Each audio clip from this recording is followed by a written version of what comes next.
All right, it's 10 o'clock. So the Board of Supervisors of the County of Del Norte, State of California, and all of the governing and special governing body and special assessment districts which the board so acts is now meeting in regular session. We're going to start with the Pledge of Allegiance. And Gretchen, would you please lead us?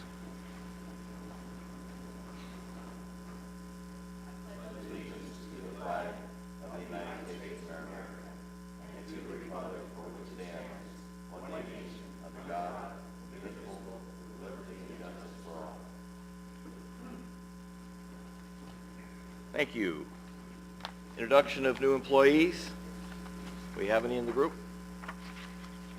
Nope. Okay. So report on any actions at a closed session, council? No reportable actions. Okay, at this time the chair requests any deletions, corrections, or additions from board members to the agenda at this time. In order to put something on the agenda that requires action, it had to arise subsequent to the posting of the agenda and be declared an emergency. Are there any such items? Yes. Mr. Chair, I'd like to pull item 22. I didn't receive any investment information it wasn't in our packet, and I'd like to be able to look that over before we grant authorization to treasurer to continue investments for the county. Okay, so item 22 is to approve and authorize the treasurer's state investment policy and adopt a resolution. It has been requested that be pulled until we get a report from the treasurer tax collector as to which could be as soon as next meeting, but I'd like to see it before the meeting. Okay, we'll go ahead and pull that. Chair Finnegan, could we pull and delay item 8 on the consent agenda to allow building maintenance some time to do a little bit of research?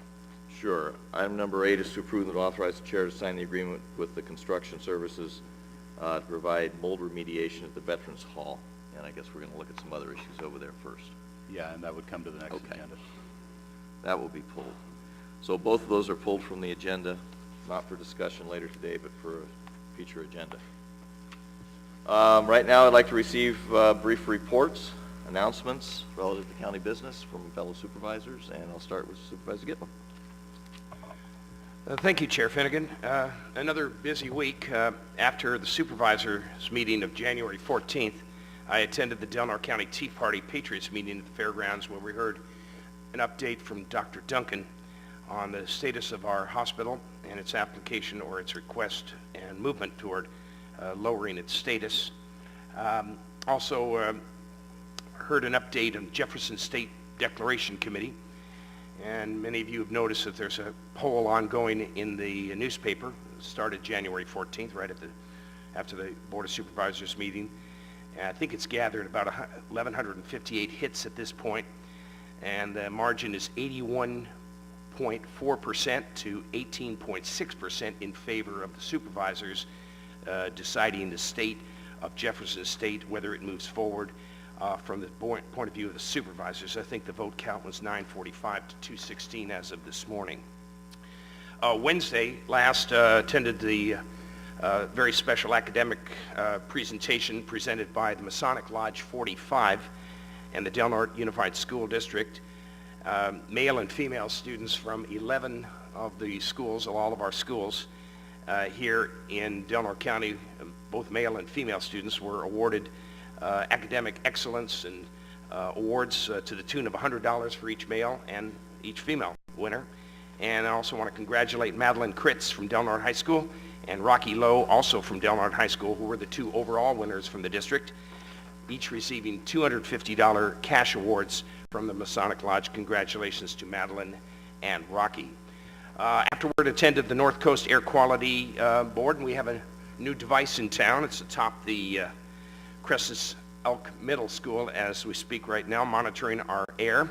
The state-of-the-art equipment will not only provide real-time readings to measure particulate matter, but in a short time will be a teaching classroom at Crescent Elk Middle School and one of the science, as part of the science curriculum. So again, good news on that.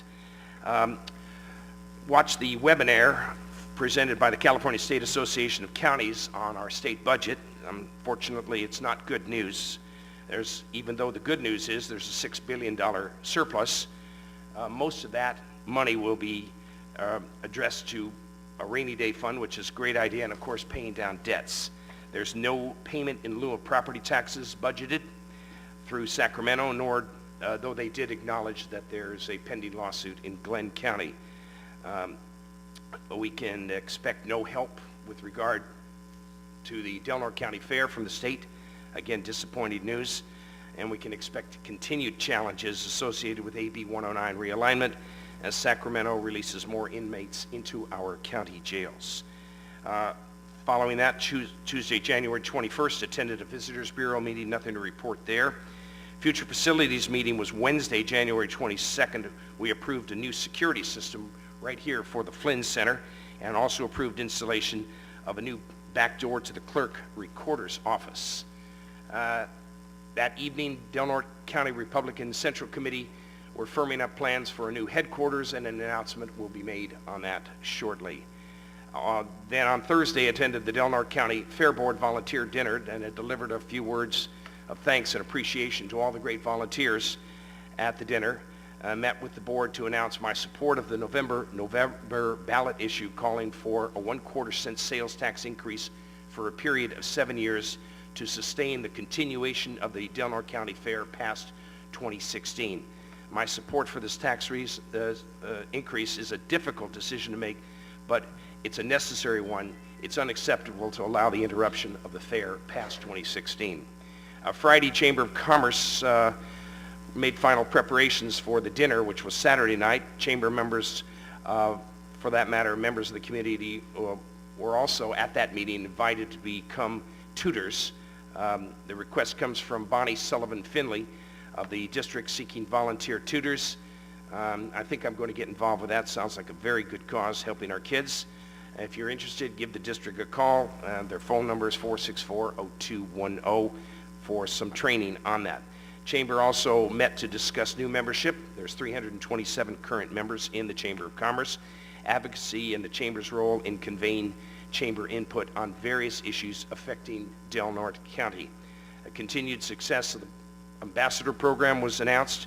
The firming up of the date for the Economic Summit, which will be sometime in late March, and last-minute preparations for the successful dinner, which was, as you know, a sold-out event. Over 200 people came to the dinner at the Talawa Event Center in Smith River.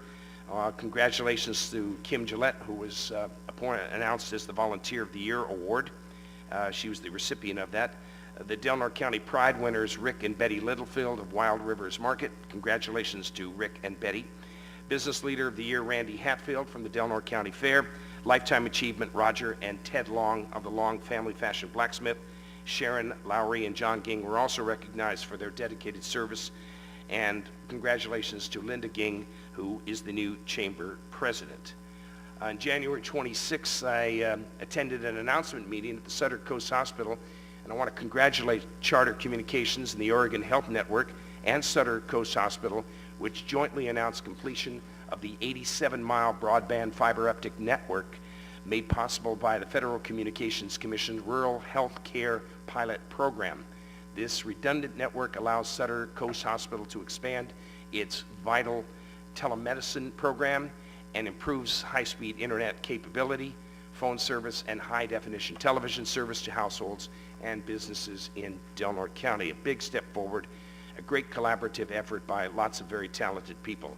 And at yesterday's Local Agency Formation Commission, the commission accepted fees from the Del Norte County Fair District to place on the ballot the item to create a special fair district. With no help coming from the state, as I mentioned to you before, the future of the Del Norte County Fair is in great jeopardy. The Fair Board is taking the necessary steps to continue this great tradition and will seek to form its own district. This is the first of many steps, and the election process in January will involve a vote that will be necessary of 2/3 or greater vote, so it is an uphill road. And I just want to comment on our great weather, even though I know we're having some drought conditions here. I think we should all feel lucky that we are fortunate to live in Del Norte County, as the rest of the country, 2/3 of the country, is in deep freeze as we speak. Present temperature outside 55 degrees, and great to live in Del Norte County. Thank you, Chair. Supervisor Hemmingson. Yes, thank you. I was invited to participate in a meeting of the ag community and some business leaders where discussions were had on how we make sure that that the impacts on our farming community, ranching community are met with some ways of the impacts not being as great as they could be. There's a lot of water issues, and so anyway, we just had preliminary discussions. We're going to continue meeting and see where that goes. Had a resource conservation district meeting. Most of the discussion was around grazing leases, which the state has all of a sudden decided for the last however many years their grazing leases were not legal, and now they need to change them. So the impacts on small rural counties is huge, and actually it's a huge impact on the larger grazing leases that are done by Fish and Wildlife, California Fish and Wildlife. So hopefully they'll get that fixed, but it's going to probably be a year. There'll be a year without leases. So anyway, it's going to be a mess this year, but they're working on it as quickly as they can. Later that day, while Bob Smith was in town, he's the one that's heading the grazing leases and wants to get these fixed. I had a meeting with him on some access issues on the Lake Earl Wildlife area. Seems to be some restrictions that they have not enforced before that are now coming about, and so it's creating, at least in my districts, creating a lot of problems that I'm hearing about. Walking your dog, not being able to take your gun out there to hunt. I mean, there's just been some real issues come up, so we're trying to get that situation where at least the information can get out there so people know when they're in the wrong area or not supposed to be doing certain things. The signage and information is very hard to come by through the Fish and Wildlife process, so their website leaves a lot to be desired. As Supervisor Gitlin said, the hospital put on a little presentation about the broadband redundancy. It was a great presentation. You know, we had started that process some time ago. It is a great thing for the community, and it finally come to fruition, and we're happy to see that happen. Had a NORTEC meeting in Chico, where a presentation was put on by a call center group called Milestone, and since August they have hired about 360 people. They've had two hiring fairs, job fairs, and the first one was about 150 to 180 people, and the second one was about the same.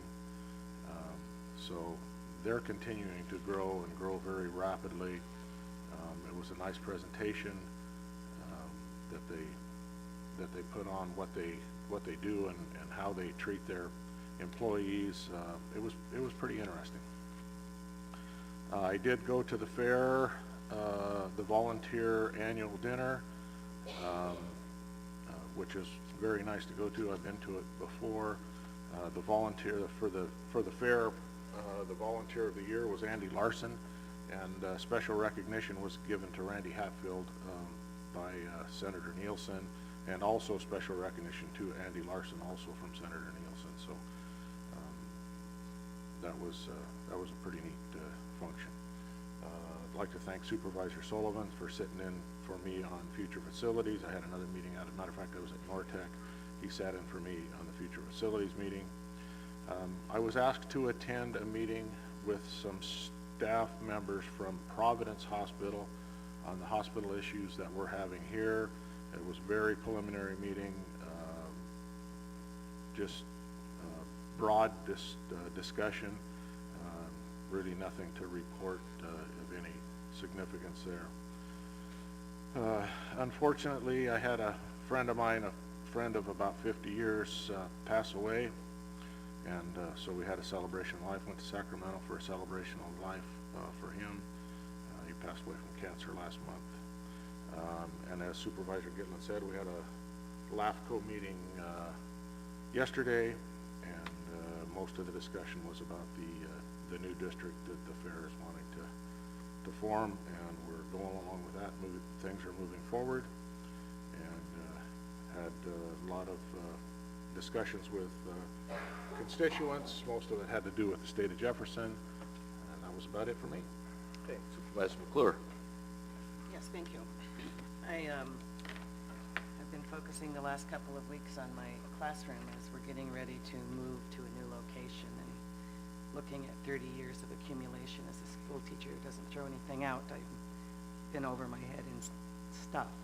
But I did, I went to the Sutter Charter event with the celebrating the redundancy that we now have.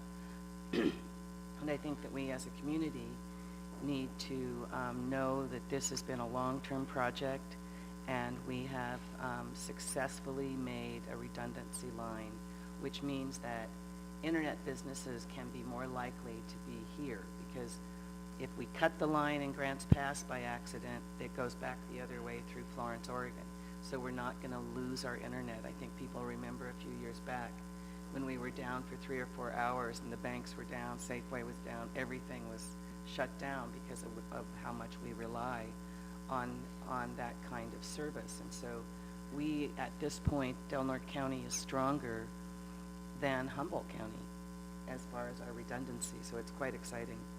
The Redwood Parks Association is moving forward. We are looking to try to partner with the Oric School District to have a space there. The Oric School is closing, which is quite unfortunate because it's a really beautiful old building, and but they're down to 4 students, I think, so they're closing.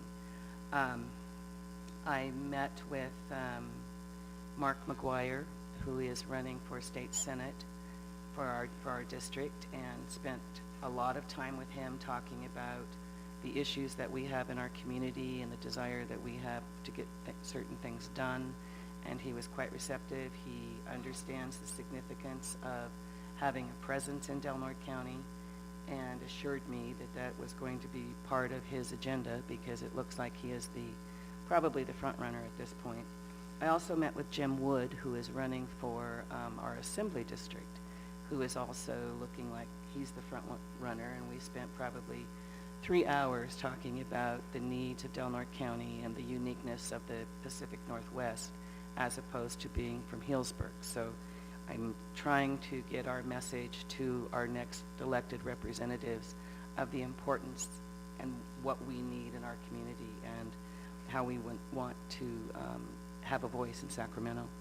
I also officially know that my football season is over, and I won't be watching the Super Bowl. Supervisor Sullivan.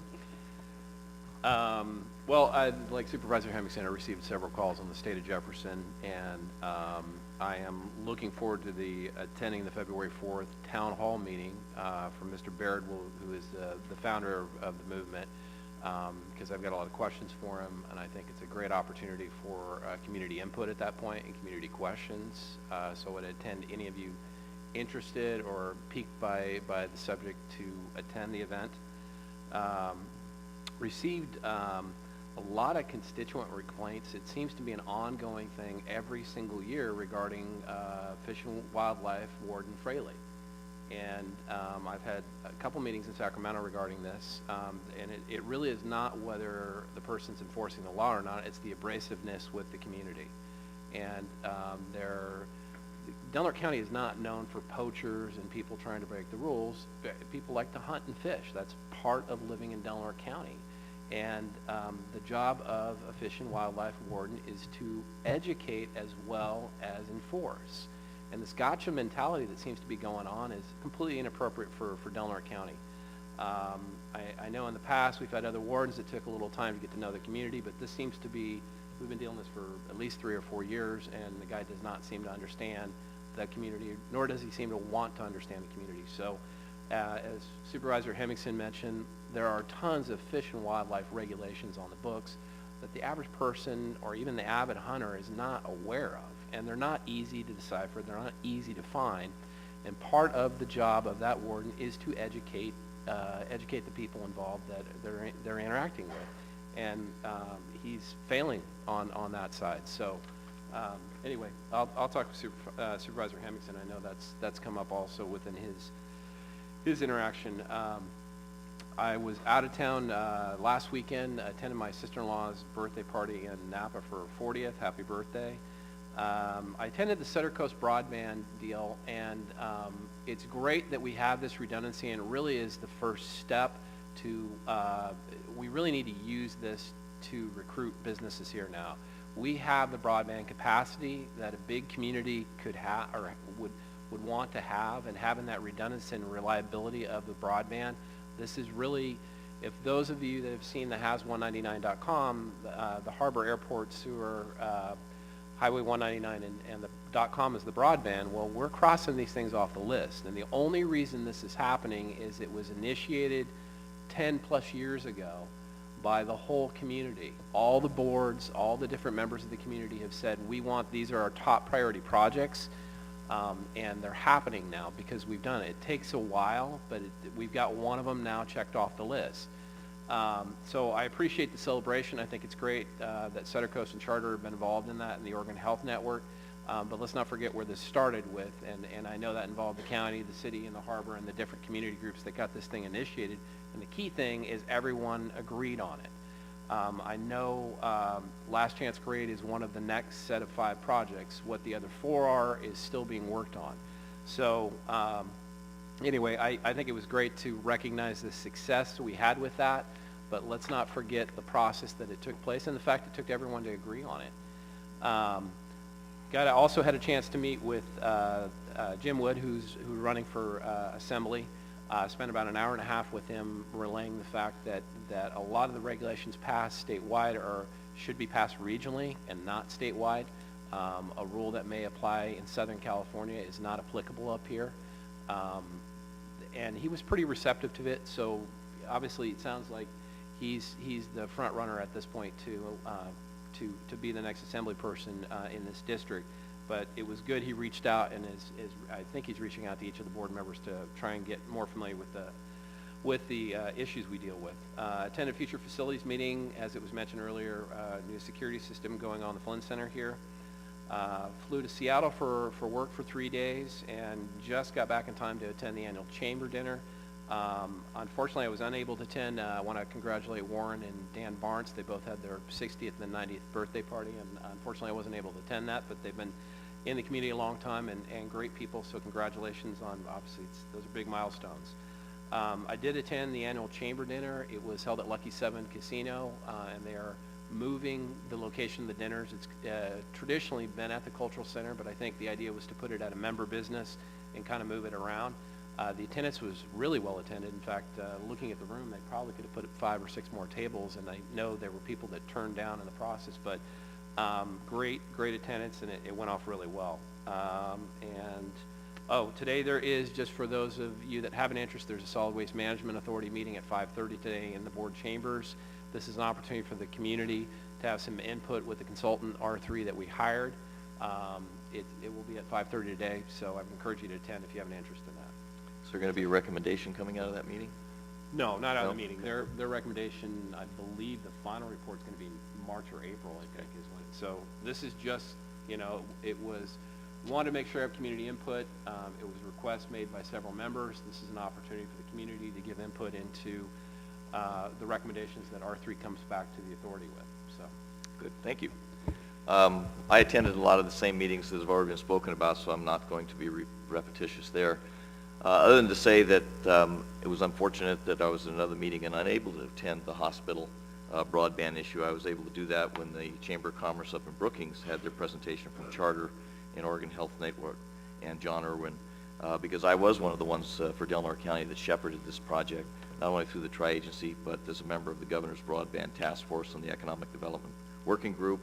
But it was something that was done, really initiated by Del Norte County. It took advantage of it through John Irwin and the tri-agency, and it's not just a matter of capacity and redundancy, but also of speed. And now we need to work on with Redwood connecting the middle mile and the rest of our constituents.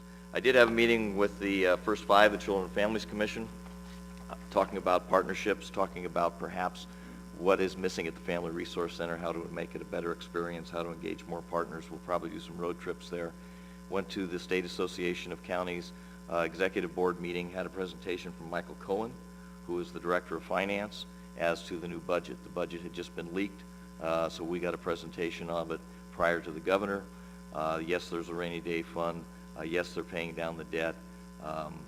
There was, as Supervisor Gitlin mentioned, there's some things that were left off, so we got to question him about it. What about the fares? What about the PILT?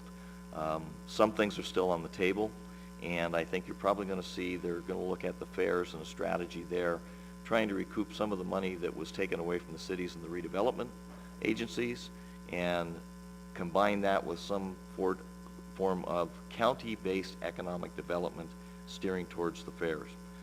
So stay tuned for that. It's going to be a process that's going to evolve over the next 6 months. Went to Napa County's Children and Families Commission along with some individuals from the Bay Area to work on what they're calling a children's budget. Had a meeting on how to start that process, to delineate where the money is going, especially when it comes to children, and how to measure those outcomes and how to get a commitment on those investments. Went to the Regional Council of Rural Counties meetings. We had obviously talked about the budget, talked about natural resource issues. One of the things about the budget that, and at that meeting we also had a presentation by the Speaker of the House, Mr. Perez. He also was questioned about, well, what about the fares, what about the PILT payments, and of course they always have an excuse, and I think Perez is terming out, especially as Speaker, and he's probably going to be running for controller, so of course he sounded like he was more willing to give something that he hadn't before, so that remains to be seen. But one of the major issues, and this speaks directly to Sutter Coast Hospital, that the reimbursement rate was cut to Medi-Cal. And it wasn't just the 10% cut, but it was what they called the 10% clawback, where they wanted then to grab those monies, in other words, to go in arrearages to find the reimbursement rate. Well, the governor is going to come forth with a proposal to do away with the 10% clawback, which will help. And the now Speaker, who's going to be, again, termed out, is going to be working with the legislature to repeal that 10% cutback on Medi-Cal, to fully restore Medi-Cal, to do away with the clawback, which should open the door, or at least get rid of some of the excuses for Sutter Coast going in the area that it is going, citing that it's losing too much money. So there is some hope on that end. Also had a UROC pre-2x2 meeting, in other words, discuss what the off-reservation impacts, what's going on down in Klamath. Had several calls regarding the state of Jefferson. Had a conversation with Mark Baird last night on the phone. You know, without going into any more about what I did, well, one other thing, there is a, Colusa County was brought up. We're always dealing with purchasing by coastal conservancies and land trusts and governments taking land off our tax roll. And one way they combated with it was to put something in the general plan, put land sales to conservancies and governmental entities in the general plan as requiring a land use change. So I'm going to ask Supervisor Hemmingson, who's done a lot of work on this, to get together with our planning department and talk about perhaps changes in our general plan as another tactic to try to save some of our tax base. Okay, back to the state of Jefferson and some of those calls. Very apparent that it was a constructed misinformation campaign that went out there, judging from the emails and the calls that I got. What was discussed last meeting, and I know some of you are here judging by the letters of the editor, was that it had been requested by Supervisor Sullivan to put it on the agenda for the 4th.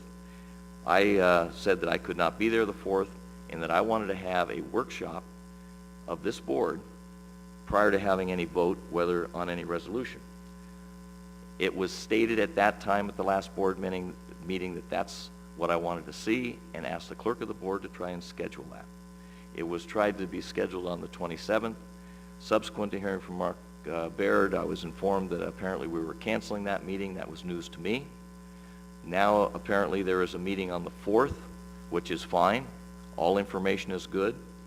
But what I had asked for is, in fact, I used the words intelligent, that it be an intelligent conversation, albeit an informed conversation about some of the implications and the feasibility and the economies of, just like when you would join a club, what's it about, what's its purpose, who are the members, and what's the cost. Just as a fiduciary responsibility of the supervisor of my constituents, I thought that's what we should have. So, if there are 3 supervisors on this board that want to agendize it prior to getting the information, let me hear from you now and we'll put it on the agenda. If I don't hear from 3... I'd like to make that as one of those. You're one. Are there 2 other supervisors who want to hear before the information comes before us? Okay, so that's not going to happen. What I am going to do is I am going to place it as an action item on our next agenda, have it placed on the next available ballot to let it go to the people. Obviously, there is a lot of signature gathering. There's a lot of people that wish to have some input on this. I could understand if somebody was mad at me for not allowing the people to vote, but that wasn't the case. So I'm telling you now, it's going to be on the next agenda to allow the people to vote, and hopefully there will be a majority of this board that agrees to put it on the agenda. Another thing that does is what Tehama County does. It allows for orderly dissemination of information. It requires that there be arguments for and against and identify any potential fiscal impacts. And I think that's what people need to hear. So that's the truth. If you think I skewed it a little bit as might have been represented, please go back and look at the tapes from last meeting and listen to what was said. Okay. With that, I'm going to get a report from the County Administrative Officer. Well, over the last couple of weeks, I was able to be involved in and be part of the Chief Probation Officer interview panel, and we'll be introducing the new Chief Probation Officer as chosen by the Superior Court judges at the next meeting, and he was out of town today. I will be sitting in on the Harbor CEO interview panel on Saturday morning, and I've been dealing with a number of different issues. I attended a lot of the meetings that the board members had attended, including the broadband and the future facilities.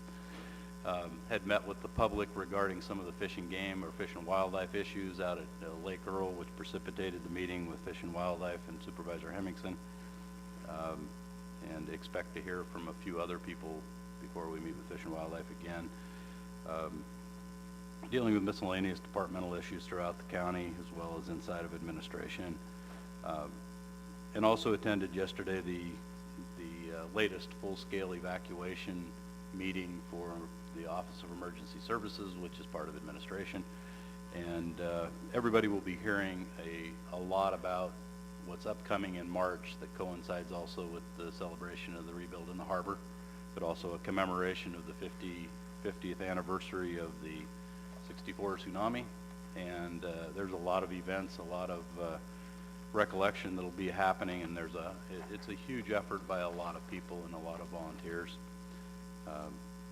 And we will be discussing a little bit later the mid-year budget, so I will get into detail about that a little bit later. Okay, thank you. This time we're going to have public comment. You may comment on any item that is either on or off the agenda. However, if it's on the agenda and you comment at this time, we may not be recognizing you for any dissertation when it comes up as a separate item. So please, if you are commenting on something that somebody before you commented and it's identical, say me too, or to keep it brief. And it looks like there's a heck of a list there, so I'm going to ask the clerk of the board, Richard, put your hand down, to go ahead and call them in order. Thank you.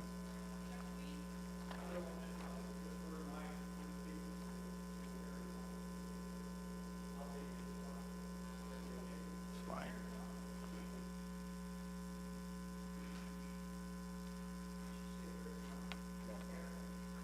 Funk. Anytime.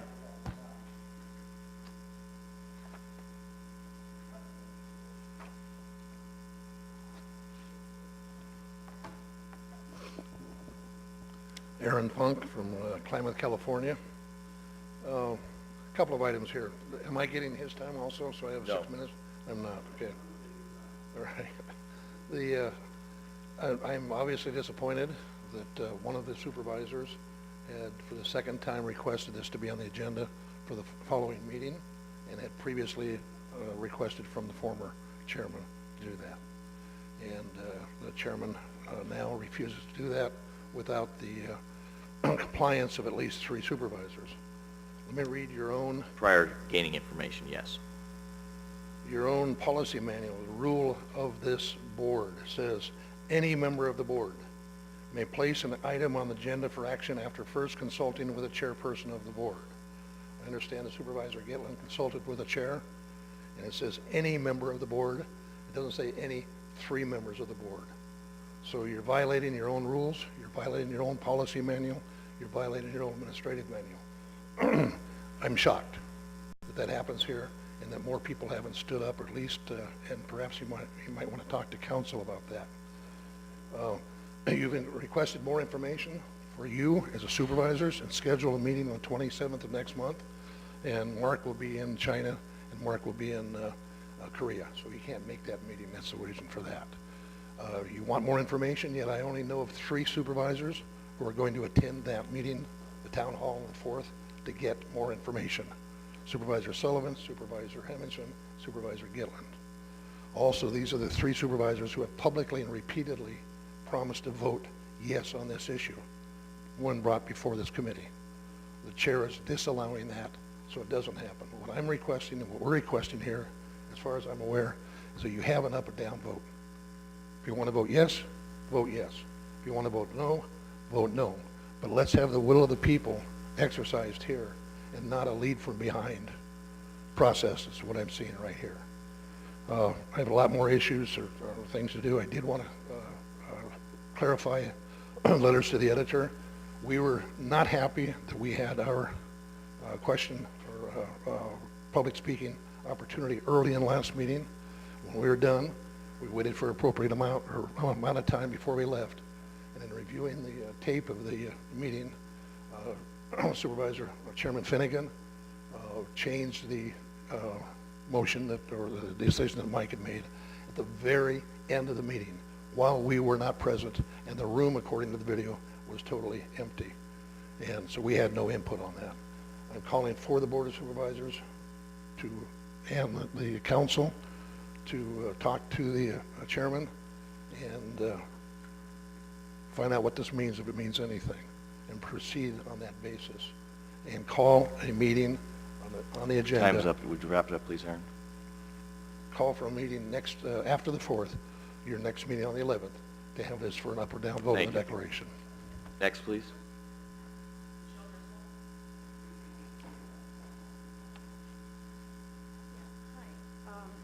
I am Michelle Driscoll, and I want to speak to the proposal to breach Lake Earl.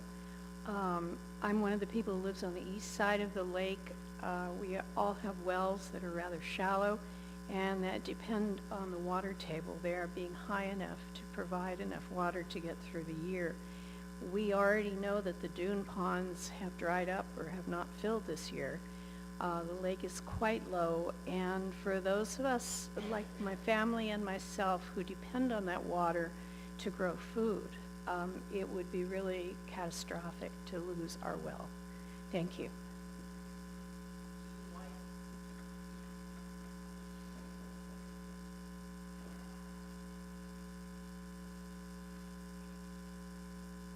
Hi, I'm Susan White. Well, in the last 9 years I've been up here, I've had the sheriff's department come into my house. I've had them come in without a warrant, take guns that didn't belong to them. Oh, and by the way, they disappeared out of the property room. Whose fault is that? We'll never know.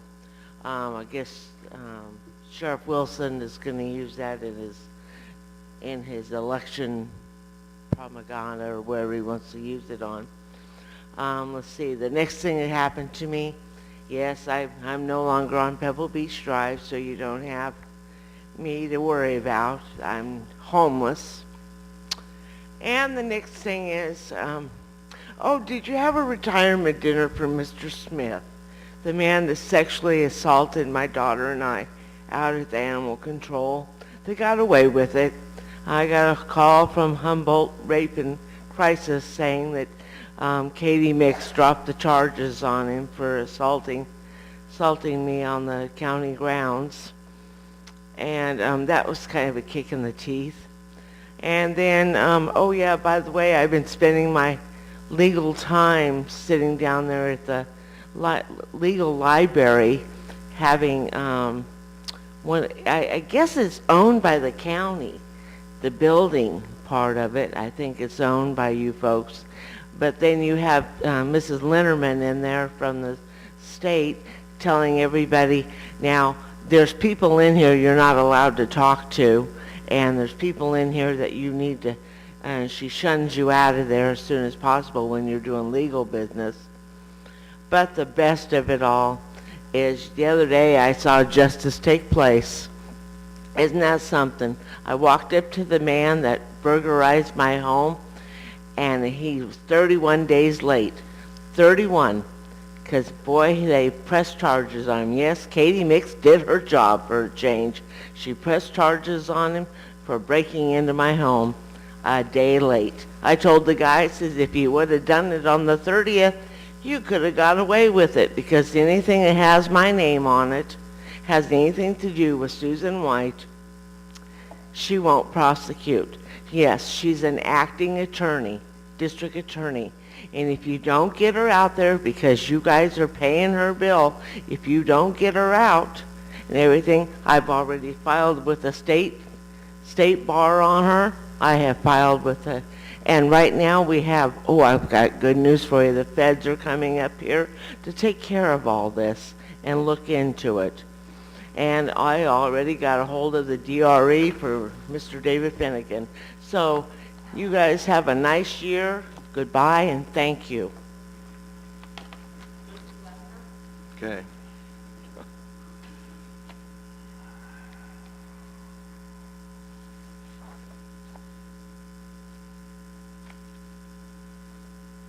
I'm Joseph Lavender, live on Sandman Road. These signatures that were gathered were to have a vote by the Board of Supervisors, not to be placed on the ballot later this fall. I'm a veteran. I feel totally disenfranchised about this process that's going on. This is representative of a Central American rebel junta. Thank you.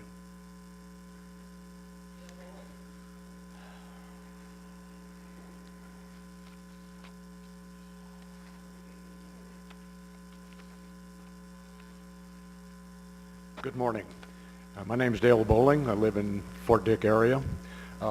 I'm going to withhold my planned comments in view of Chair Finnegan's recitative earlier, which I did not understand much of, just enough to know that it's apparently not quite a finished conclusion as I thought it was.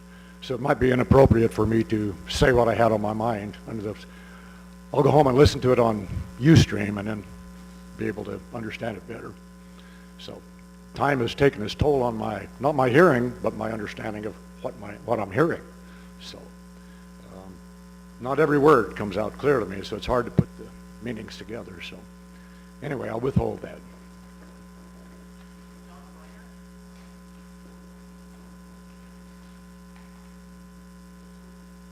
Hi, my name's John Briner. I own a home in Gasky, and I just wanted to say something about Sutter Coast Emergency Room. And I was just there recently on 1/6, and the preferred provider status of the physicians there in the emergency room. I am speaking of the emergency room physician doctors group. Valley Emergency Physicians are not a preferred provider. Yes, you can go in there if you have. I have Anthem, Blue Cross, CalPERS. I work for the state of California, and I'm on a PPO plan, preferred provider plan, and they pay 90% and 10% if it's a preferred provider. I go in there, and if you use the emergency room, and I'm a type 1 diabetic, I've been in the emergency room numerous times due to my complications for my diabetes, I pay 40% of the emergency room physicians what they charge, because they are not a preferred provider. I've tried to bring this forward, but people just keep on focusing. Yes, you can go in there with Anthem Blue Cross and check in, and yes, they're going to take care of you. What I'm saying is, do you know what the difference is between 10% and 40% of a bill, especially when you're in the emergency room and it's thousands of dollars you were speaking of? You know, I had to get flown out of here. It cost $57,049, or $57,049.02 to fly me out of here down to Napa Valley so I could get my, I had some heart complications. What I'm saying is, what I'm trying to say is, why can't we have this kind of care in Del Norte County? Why do we need to be flown out? Why can't we have dialysis and everything else in this retirement community where everybody, most people have diabetes when they get older and they have all different medical complications? Why can't we have a hospital that services that? Why can't we have preferred providers in the emergency room like they do if you go see a doctor? Why do we have to pay more for proper medical care? That's my whole thing. Preferred provider. It's, you know, people look at you, preferred provider, what does that mean? Well, let me tell you, it means a whole lot when you're paying the bill, especially if you have my type of plan. And that's what most people that work for the state of California, I work at the prison, that's what kind of medical plans that they have. So my costs are astronomical.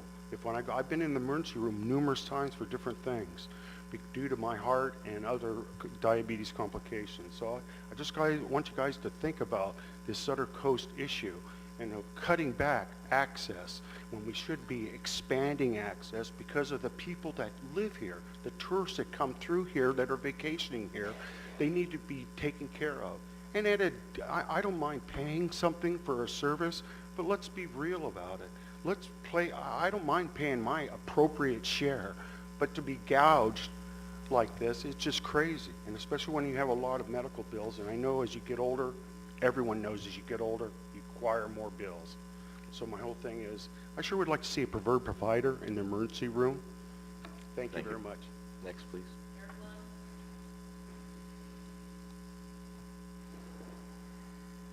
My name's Eric Lund, and I read in letters to the editor this morning that they're going to discuss Lake Earl, and I would wait for it to come up on the agenda, but I have to get back to work, and I just want to make a brief comment. I'm the former owner of the KOA campground, which is located approximately 2 miles back from the lake, and I would have looked up the information if I would have had more time, but I just found out about it this morning. I believe in the late 80s or 90s, I'm pretty sure it was the California Department of Water Resources did a study on my well. They monitored the well level before the lake was breached, and then after. Within 24 hours after the lake was breached, my well, I had 2 wells there, dropped 10 feet.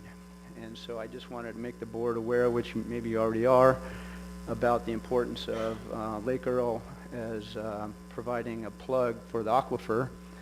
And this is a completely side note on Lake Earl that I don't know what hoops or permits or what ramifications this would have, but I'd like to see the water level managed, and I don't know how it could be done, but if they were to create a canal or some sort of manageable system where the lake could be drained straight to the Smith River, that would also increase the fishery. And I don't know, I'm sure it's way complicated with permits and everything, but Lake Earl with this drought situation is pretty important to the aquifer. Thank you.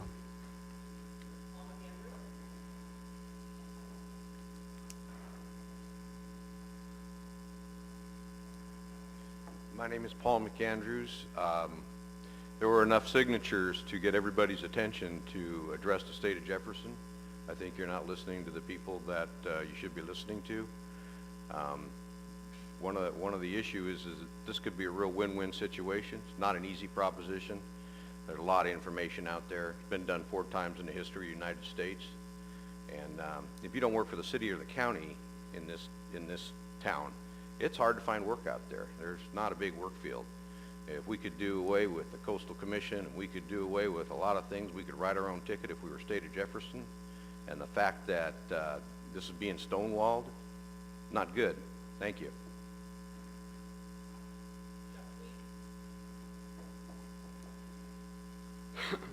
Chuck Tweed, 1300 Ferndale Lane. I'm not going to repeat what Mr. Funt said, but I have a question. I need some clarification on the rule, the supervisor's manual, and it says that you can submit an agenda and that it is to be presented to the chairperson. I understand that was the accept wasn't asking for permission, but to be put in front of the board. And enough said. I wrote the letter to the editor. I have nothing but respect for you, Mr. Finnegan. I feel like my voice is not being heard. You know, two of our supervisors tonight have made comments about the rules and regulations that are stymieing hunters and fishermen. I received a ticket on the Klamath River for a barbed hook that wasn't even in the water. Took my time to go there.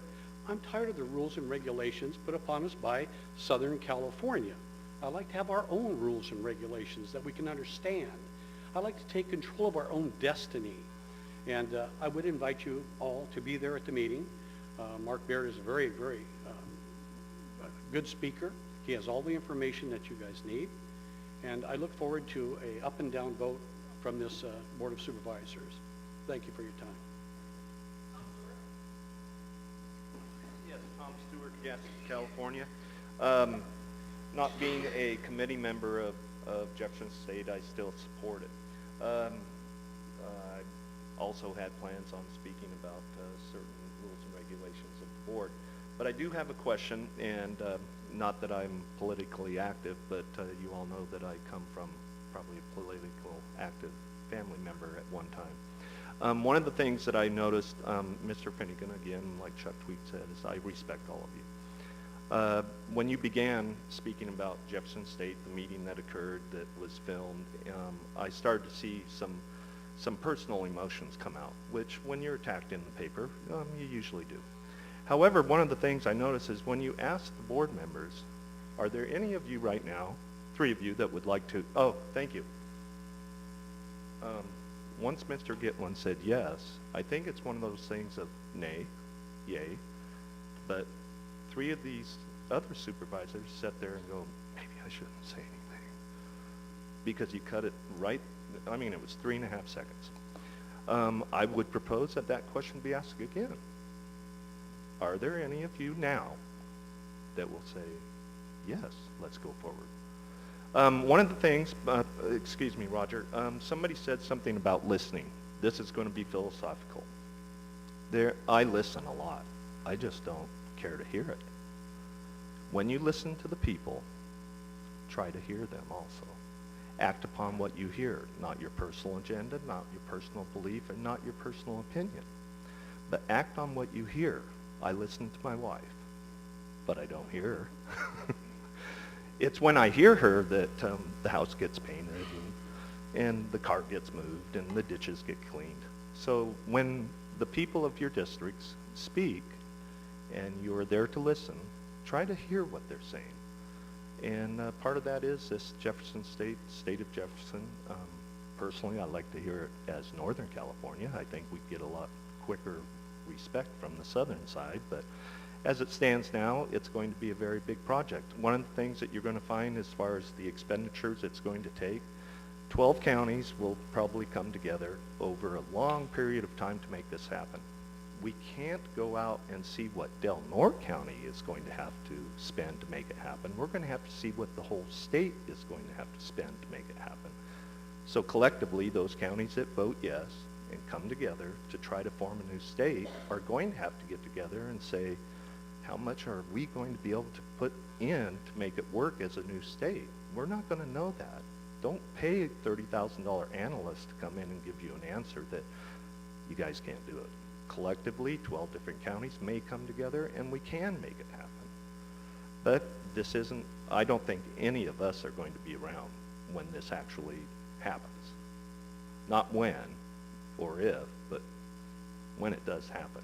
Because I think inevitably we're going to have to do something to get away from the controlling entity that wants, in the next 5 years, if this drought keeps going, I'll go for damming North Fork. But that's what will happen. They're going to take a lot of our resources. Tom, I'm going to ask you to try and wrap it up. Sure. That's it. Thank you. Okay.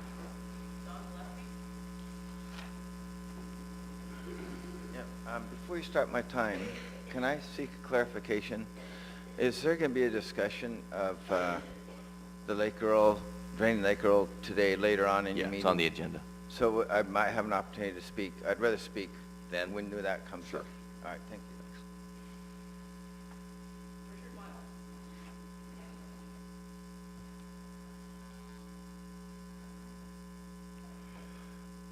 There's something I want to discuss today, and I will discuss Lake Earl because I don't want to stay around. This body, as a group, I believe, has not realized that Del Norte County is being affected by climate change. We are in the middle of a drought. And that drought effectively is starting to affect our local dairy industry, some of the businesses in this community, like Rumiano cheese. Indirectly, if this year the river drops to a certain stage, we're not going to have the Gasky races at all. I can see people running their boats down the river. What bothers me is that as a county, even though the governor has declared a drought emergency in the state, we're not looking at climate change, how it is affecting Del Norte County. Today, you will be voting on whether or not to drain the lake. I spoke to somebody yesterday, and that's our retired Sea Grant person.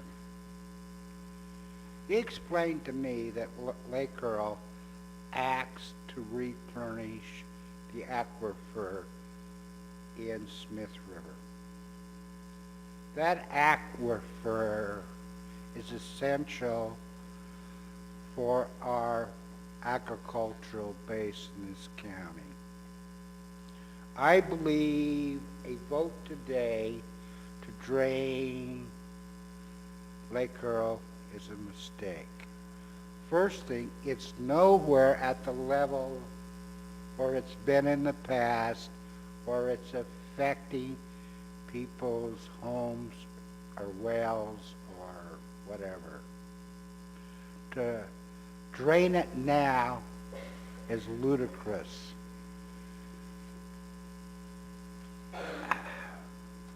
Richard, wrap it up, please. Time's up. I believe it's time that my county and our community development department look at issues dealing with climate change and seek some of the funding that the governor has set aside. Thank you, Richard. Any other public comment?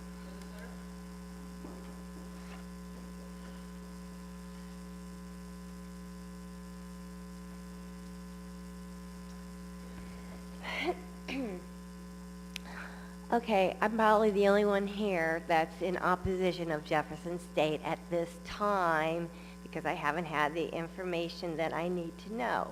How much are our property taxes going to be? How much are sales tax going to be? Are correctional officers still going to get the same amount of pay that they get now? Are they going to belong to CCPOA because they're no longer in California, they're in Jefferson State? I mean, none of that information's out there. I went to one meeting, so I really don't have any reason to justify my opinion, and I saw 98 people there, and the people were saying, can we do this? Can we do that?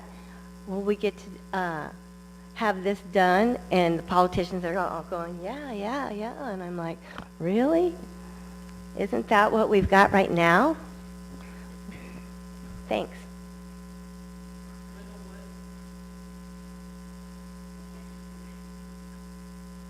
Hello, my name is Wendell Wood. I'm resident of Crescent City, Del Norte County.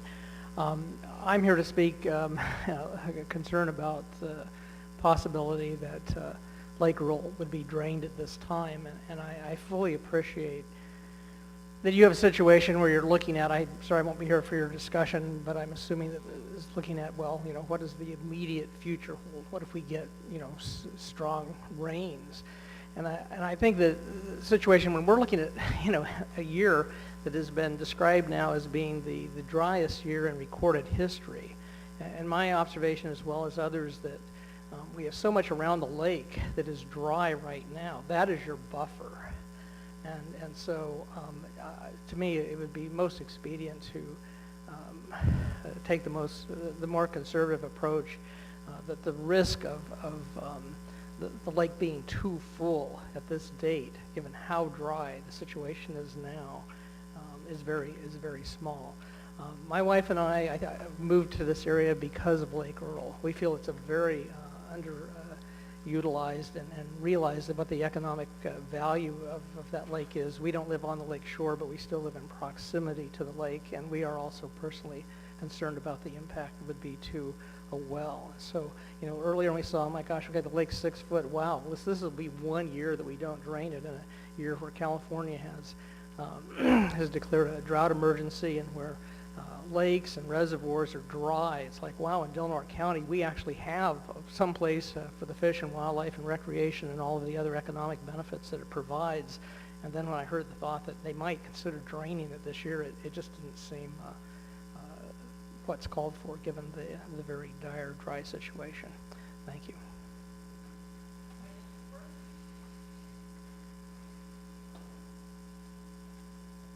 Mr. Chair, if I could ask just briefly, if we're going to talk about Lake Earl later in the agenda, right?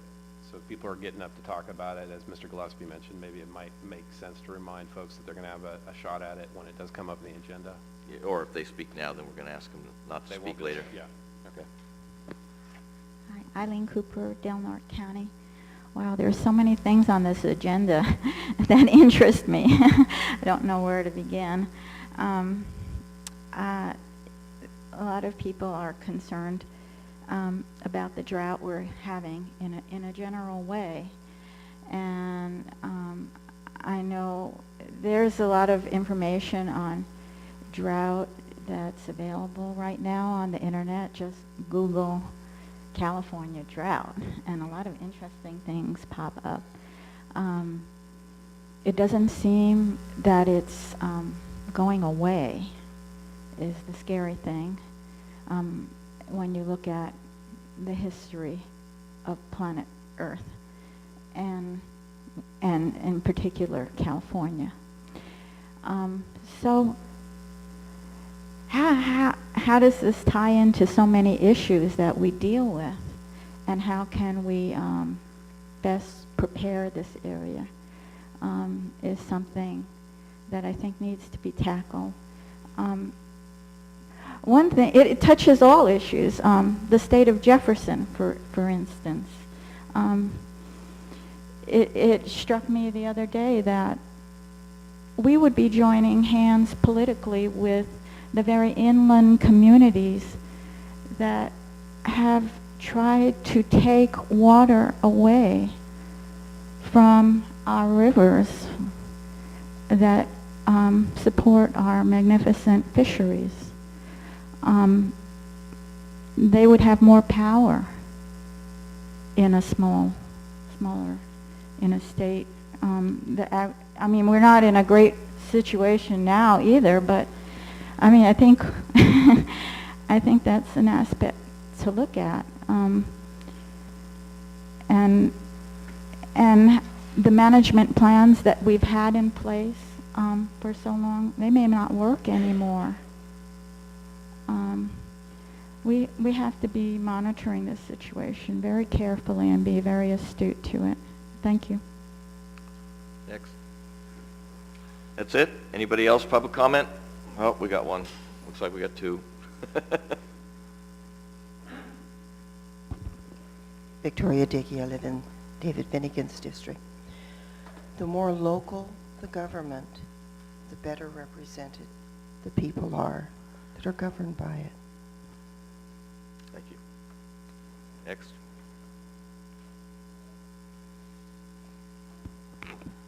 Good morning.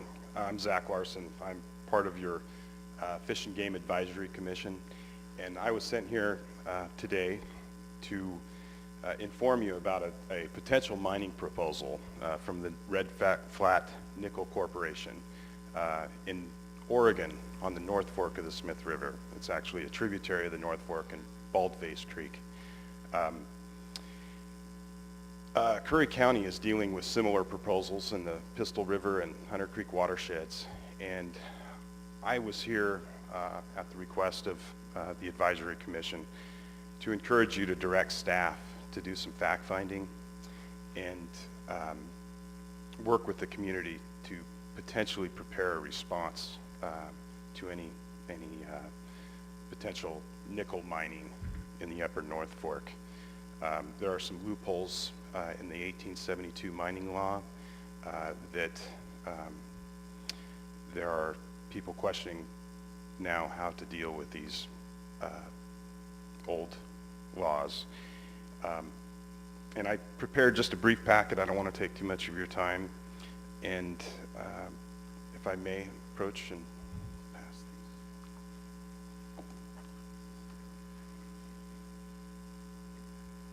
Thanks.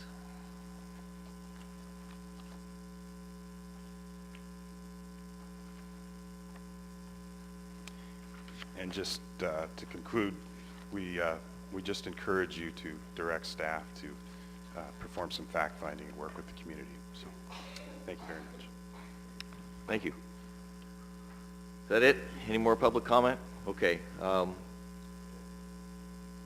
Supervisor Gitlin.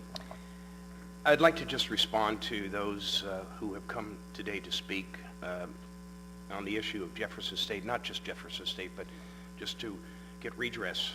1,000 of you signed a petition asking for our Board of Supervisors to render its opinion, 1,000.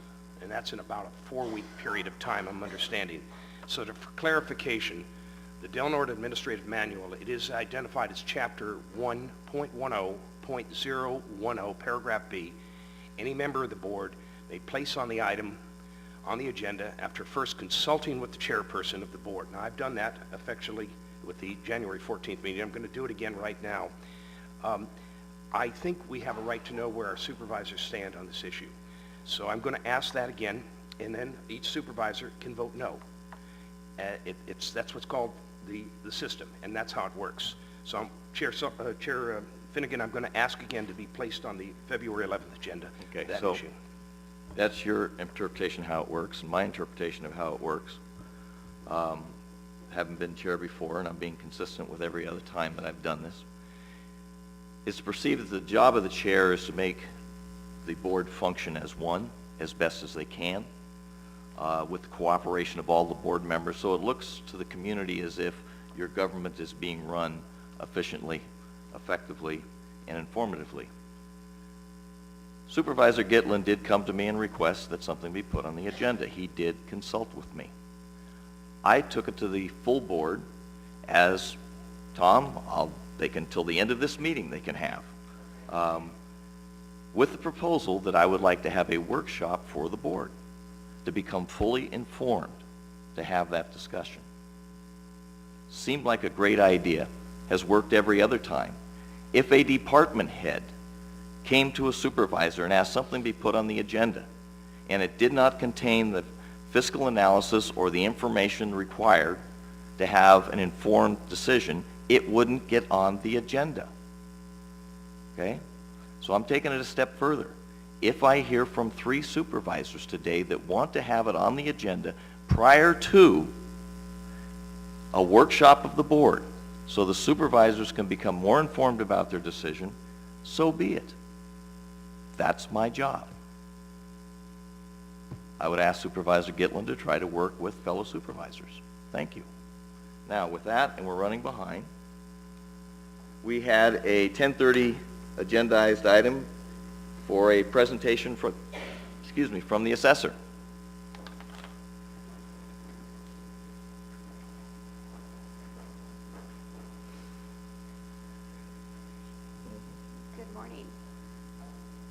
Chairman Finnegan, and and honorable board members. Today I'm going to do a presentation. I'm Louise Wilson, County Assessor, on the Assessor's Office. Probably a little dry after everything that's been going on this morning, but might be a we'll relief. continue. You know, I want to point out before you start with your presentation, it was pointed out at the state when they're talking about the budget issues, that the sales tax and property tax is something that the counties might rely on, but it wasn't the big boom to the state that we saw in the budget, the increase, and maybe you can address that as we go forward too. Okay. First of all, I'm Louise Wilson, and I'm the assessor, and I'm going to go through the manning chart. We have 8 employees. We have the assessor, and I have a newly acquired assistant assessor, which is working out really well. I'm very happy to have that. We eliminated 2 chief's positions, and this seems to make it work a lot better. I have on the support staff, I would really like to commend the support staff because they're really accepting a lot of additional work in order to assist the appraisal staff as well as complete their large workload. And on the support side, we have assessment analyst number 2. We have 1 drafting transfer technician and 1 office technician 3. On the appraisal staff, and the only thing I can say about them is they're buried right now with appraisal work. And we have 3. We have 1 real property appraiser 3, a real property appraiser 2, and a real property appraiser aide, or a property appraiser aide, not real property. We've been fortunate within the last few weeks of getting a temporary part-time appraiser aide, which we hope to assist us with the workload. I have 2 volunteer seasonal part-time people that come in, and one of them is James Ralston. He's going to be helping me with the presentation, and the other is Jim Costin, and he comes in and assists us. So we have a total of 8 people in our office with 1 part-time and 2 seasonal. Okay, for the workload, the following are sources of review. These things our office has to review in order to determine if it needs a reappraisal for the upcoming roll of 2014-15. We review 6,080 recorded documents, 282 records date of deaths, 581 building permits. This is city and county because we also appraise city properties. Revenue and Taxation Code 51.2 Prop 8s. These are the first requests. HCD notification of manufactured home transfers, any discoveries of new construction without building permits, homeowners, disabled veterans, low housing, welfare, church, museum, hospital exemptions, a mapping of any subdivisions or parcels created by deed or recorded parcel map. Appraisals to be completed on a yearly basis. Now these are the ones that I just read were new. These are the ones that we have to do on a yearly basis. As of January 1st, which is lien date of any given year, we must appraise for the upcoming roll. To date, we have 1,622 Revenue and Taxation Code 51.2 Prop 8 properties that have been requested or have discovered to warrant a reduction in value must be appraised every year until the factored base year is less than market value. New construction not completed on lien date, regardless if it's a homeowner that's taken 20 years to complete their project, we go out every single year and we have to determine what portion is complete and do a complete new reappraisal on that portion every year. That's every day, or excuse me, every lien date. To date, 1,114 manufactured homes not on a permanent foundation must be field checked and appraised. All business personal property must be appraised and, if applicable, process exemptions. Commercial boats must be appraised and reviewed for exemption. Pleasure boats must be appraised annually and updated monthly for additional and deletions per DMV monthly reports. Aircraft must be appraised annually. Mining claims must be appraised annually, and a supplemental is issued for new claims. Possessory interests must be appraised annually. Commercial, residential properties on government land, rented, leased, or month-to-month. Business in the harbor area, boat dock space, grazing land, aircraft hangars are some of the examples of the yearly appraisals. Appropriate supplementals are issued on qualifying change of ownerships or new construction. Okay, we're going to go to the supplemental roll.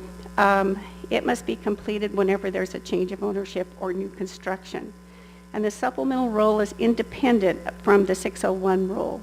Whenever a property changes ownership or with the completion of new construction, a supplemental bill, negative or positive, is generated. The new amount is compared to the existing roll amount, and the difference is prorated for the remainder of the year. And I've given an example. Say a transfer occurred in December 2013, and the 13-14 current tax roll is $200,000. The new assessed value for the 14-15 is $150,000. The difference of negative $50,000 times 50%, because they only own the property 50% of the year, equals a negative $25,000 assessed value. The supplemental roll only will reflect the change in value for the current 2013-14 current roll. A bill or refund will be generated. So we do not change the 2013-14 roll. We only handle that by supplemental. This is a very basic example. It can be complicated by the time of year created. A double supplemental or a percentage transfer, boundary adjustments occur. It becomes more complicated. The supplemental roll program is ongoing through the year. Okay, every year there are thousands of forms that are sent out by our office requesting information. Sometimes the forms are notifications that we send out for change of ownership, for change in value, but more importantly, requests for information. All forms returned must be processed in a timely manner for the upcoming roll. By law, the deadline is July 1st of any given year to complete the tax roll. There is a one-time extension of time if the extension request is approved by the State Board of Equalization. The extension allows for one extra month of time to prepare the roll.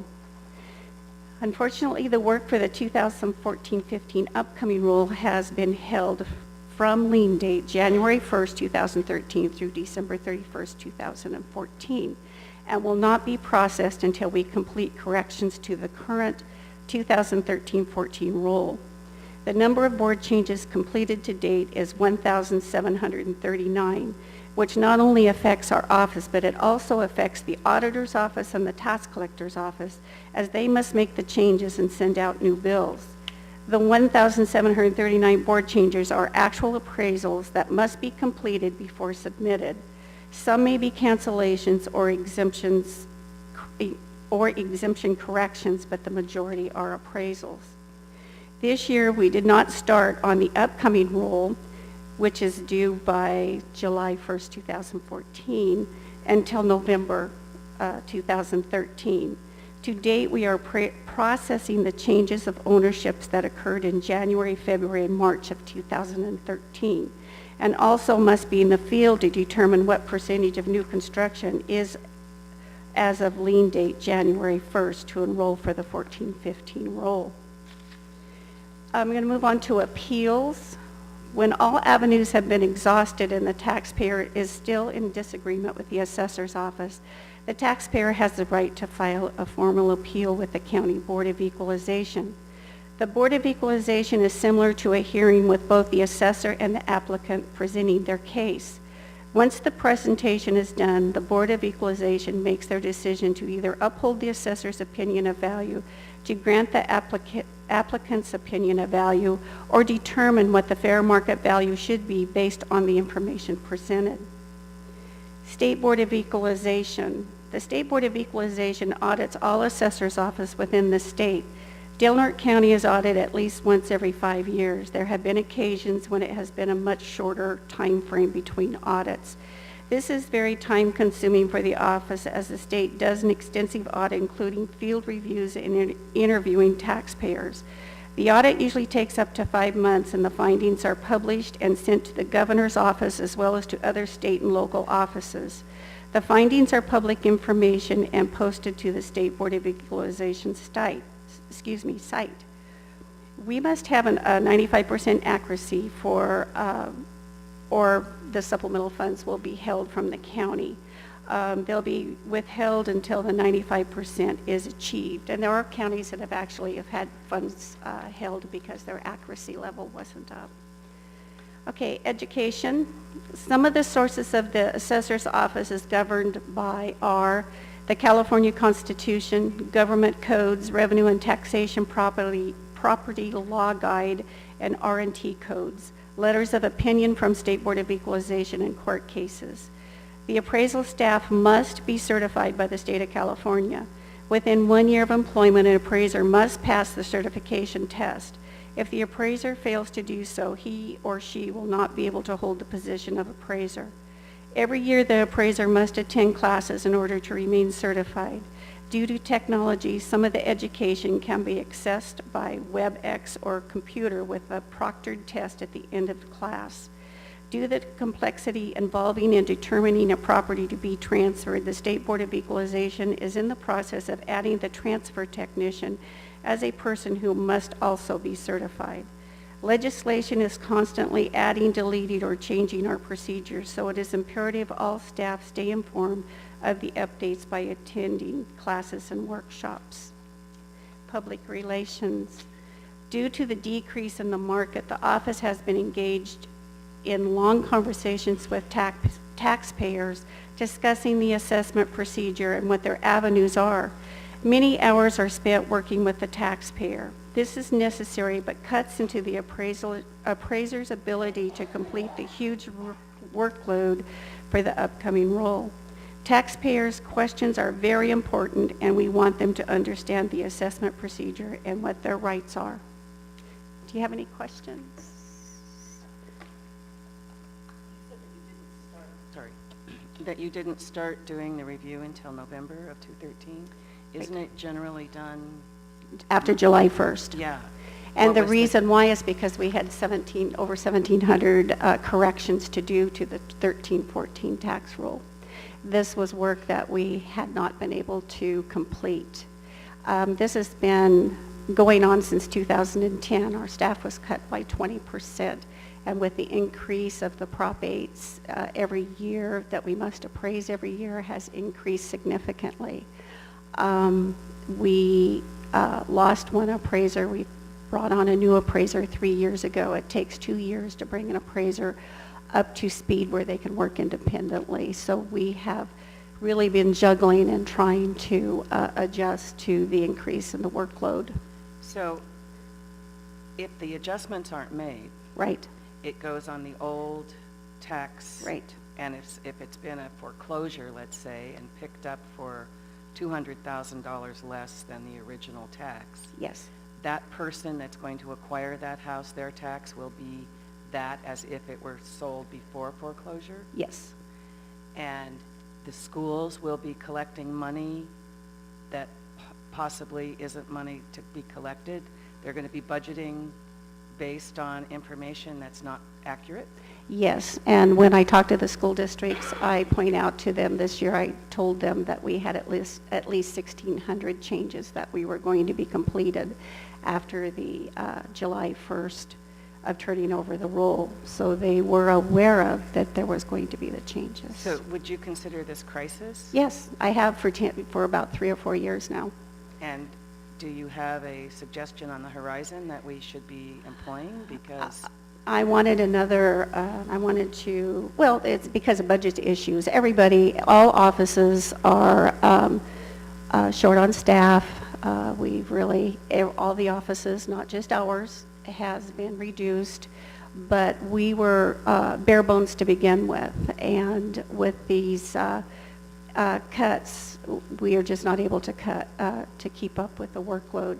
And I will say, and I'm not saying this to blow my own horn, but last year I worked every day of the week, even though I took vacations, but I would work 10 hours on Saturday and Sunday to help with the appraisal procedure.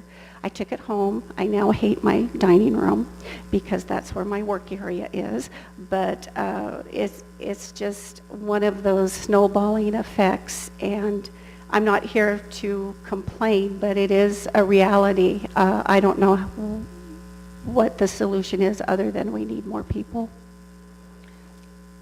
Can any of this be contracted? Like I say, we hired an appraiser, and it takes 2 years to bring them up to rules and regulations of how the state works. So an independent would be the same thing. We would have to go through the teaching process.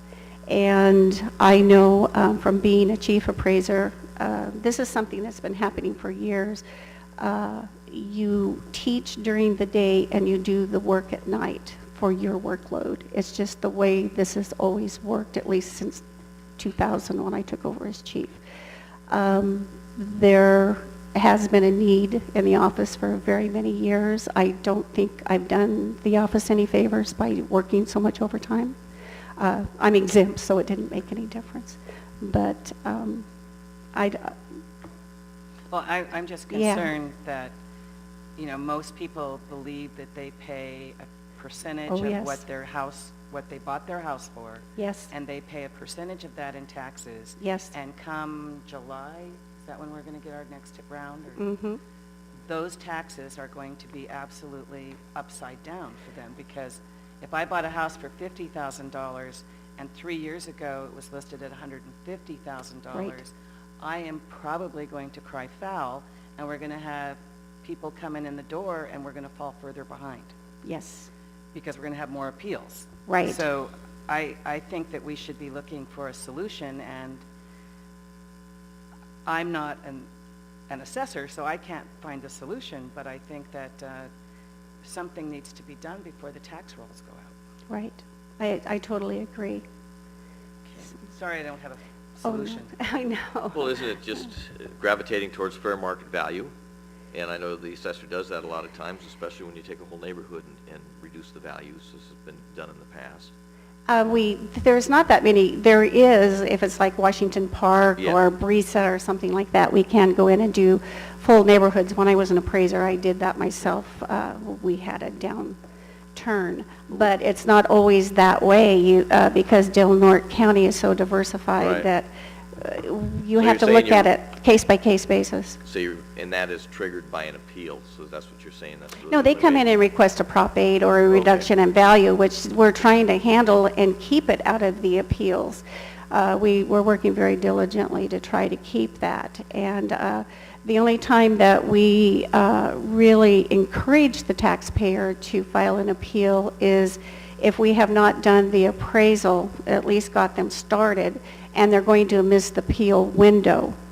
And sometimes because they may not agree with what we come up with, because we do it market value at the time of the change, not what the market value is now.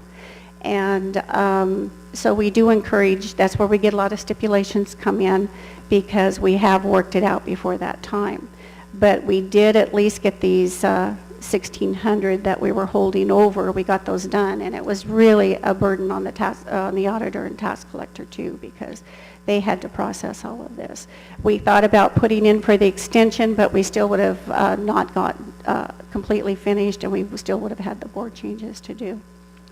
So, Thank you. okay, thank you very much. I'm going to jump around here a little bit. Dawn, I apologize, I'm going to ask you to hold on, and I'm going to ask the people who are waiting for the consent agenda, which will pull the item regarding the Lake Earl to talk about. Because there's two items that has to do with waiving the full reading on the introduction of ordinances, and I really believe those rise to the level of a public hearing. So we'll try to keep those as much on time as we can, which were scheduled at 11:15 and then 11:30. So let's take item 19, which is to waive the full reading, read by title only, and introduce ordinance amending section 2004, 20.46, and 20.48 of the Del Norte County Code, and add reasonable accommodation and density bonuses ordinances to the code as requested. Good morning. So the ordinances that are before you, as you indicated, we're talking about amending several sections of the county code and adding several new sections. This isn't new. These sections were actually approved by the Board of Supervisors through the approval of the 2008 county housing element. We're basically at the point now where we're having to prepare a new housing element for the next planning cycle, and so we have questions over what actually happened with some of those implementation programs that were identified as part of the 2008 update. That's what you have before you here. Four of the ordinance have to do with the housing law and compliance with the housing law, and the fifth ordinance has to do with local permitting. That may seem to be a little bit different, but from the perspective of efficiency, and I think after this morning's meeting, hopefully you appreciate that effort. We wanted to keep this simple in the sense that it all would implement change to Title 20, which is our non-coastal zoning ordinance. The fifth ordinance we actually received direction from the board on, and it has to do with looking at some of the general provisions that are allowed for under our county code. Under the existing general provisions, public uses, quasi-public uses, and utility uses are allowed. However, there's a provision in that would restrict it to being within an existing facility. With some of the upcoming needs, Caltrans has been in contact with the county regarding the 199, 197 project. We also have last chance grade.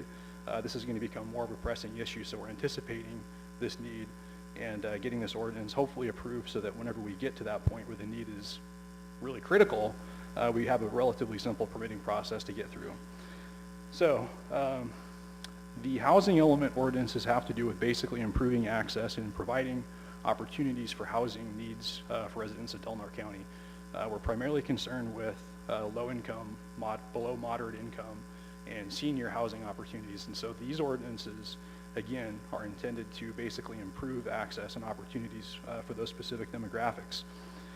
Specifically, within the housing element, implementation programs were identified with respect to density bonus, reasonable accommodation, supportive and transitional housing, and off-street parking.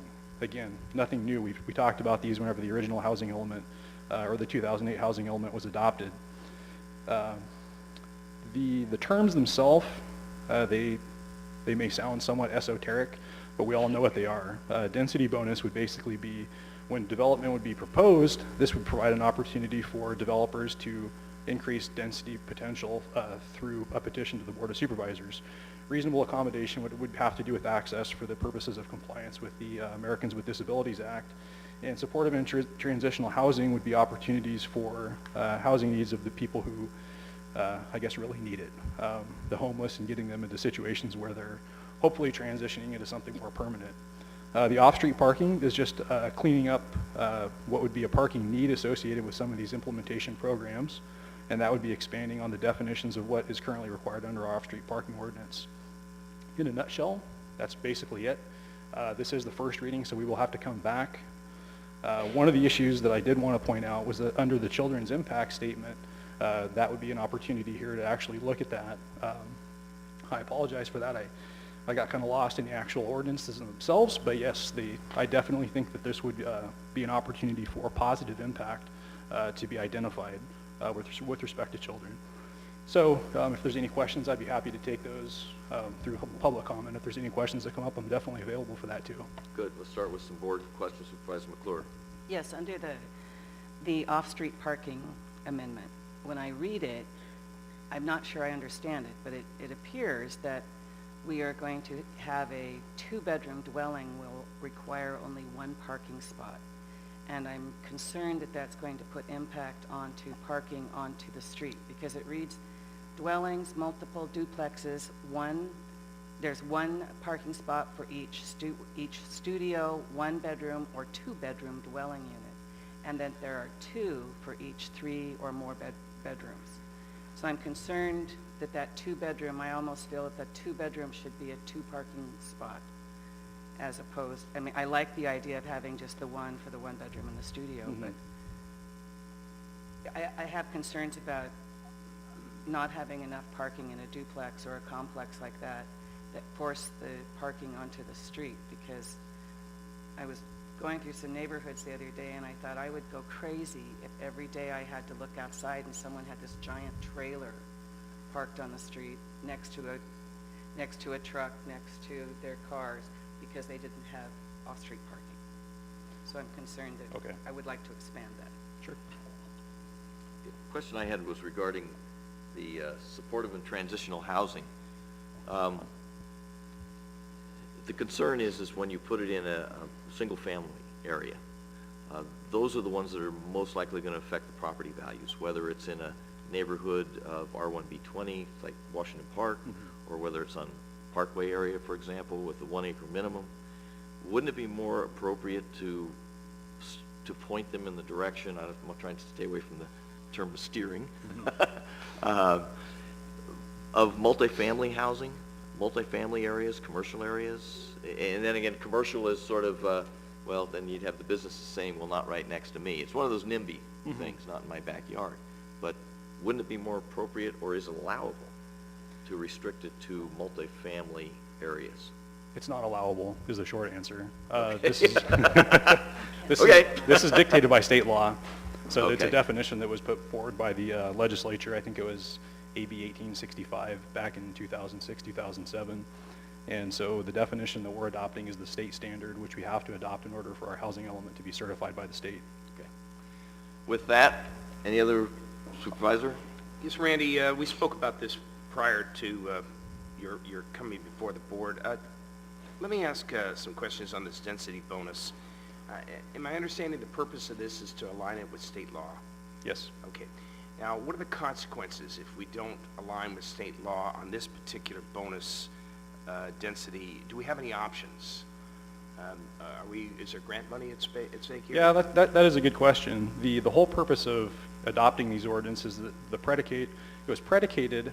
the certification of our housing element was predicated upon us passing these ordinances. So every one of these ordinances has to do with complying with state law. The state law is important in the sense that the state disperses the grant funds through HCD that would allow certain types of development to happen. So not adopting the density ordinance would have an adverse effect on our ability to apply for those types of programs in the future. So let's just take a case where someone is going to develop an R3 property and I'm going to use 50 units. Can he implement this state bonus ordinance to add more units and at a discounted price? How does that work? The density bonus itself allows developers to petition for approval of a density bonus above and beyond the county's zoning density and land use density at the discretion of the Board of Supervisors. The qualifier is that it has to be targeted for those income levels and age levels that we talked about, senior housing, low-income housing. That would be a necessary component to their eligibility, but it would still be at the discretion of the Board of Supervisors to approve that. Okay, that's good. Thank you. Okay, at this time, I'm going to go ahead and open up the public hearing. Any member of the public wishes to address the board, please step forward, sign up, state your name, and any concerns you may have with this ordinance. Anybody?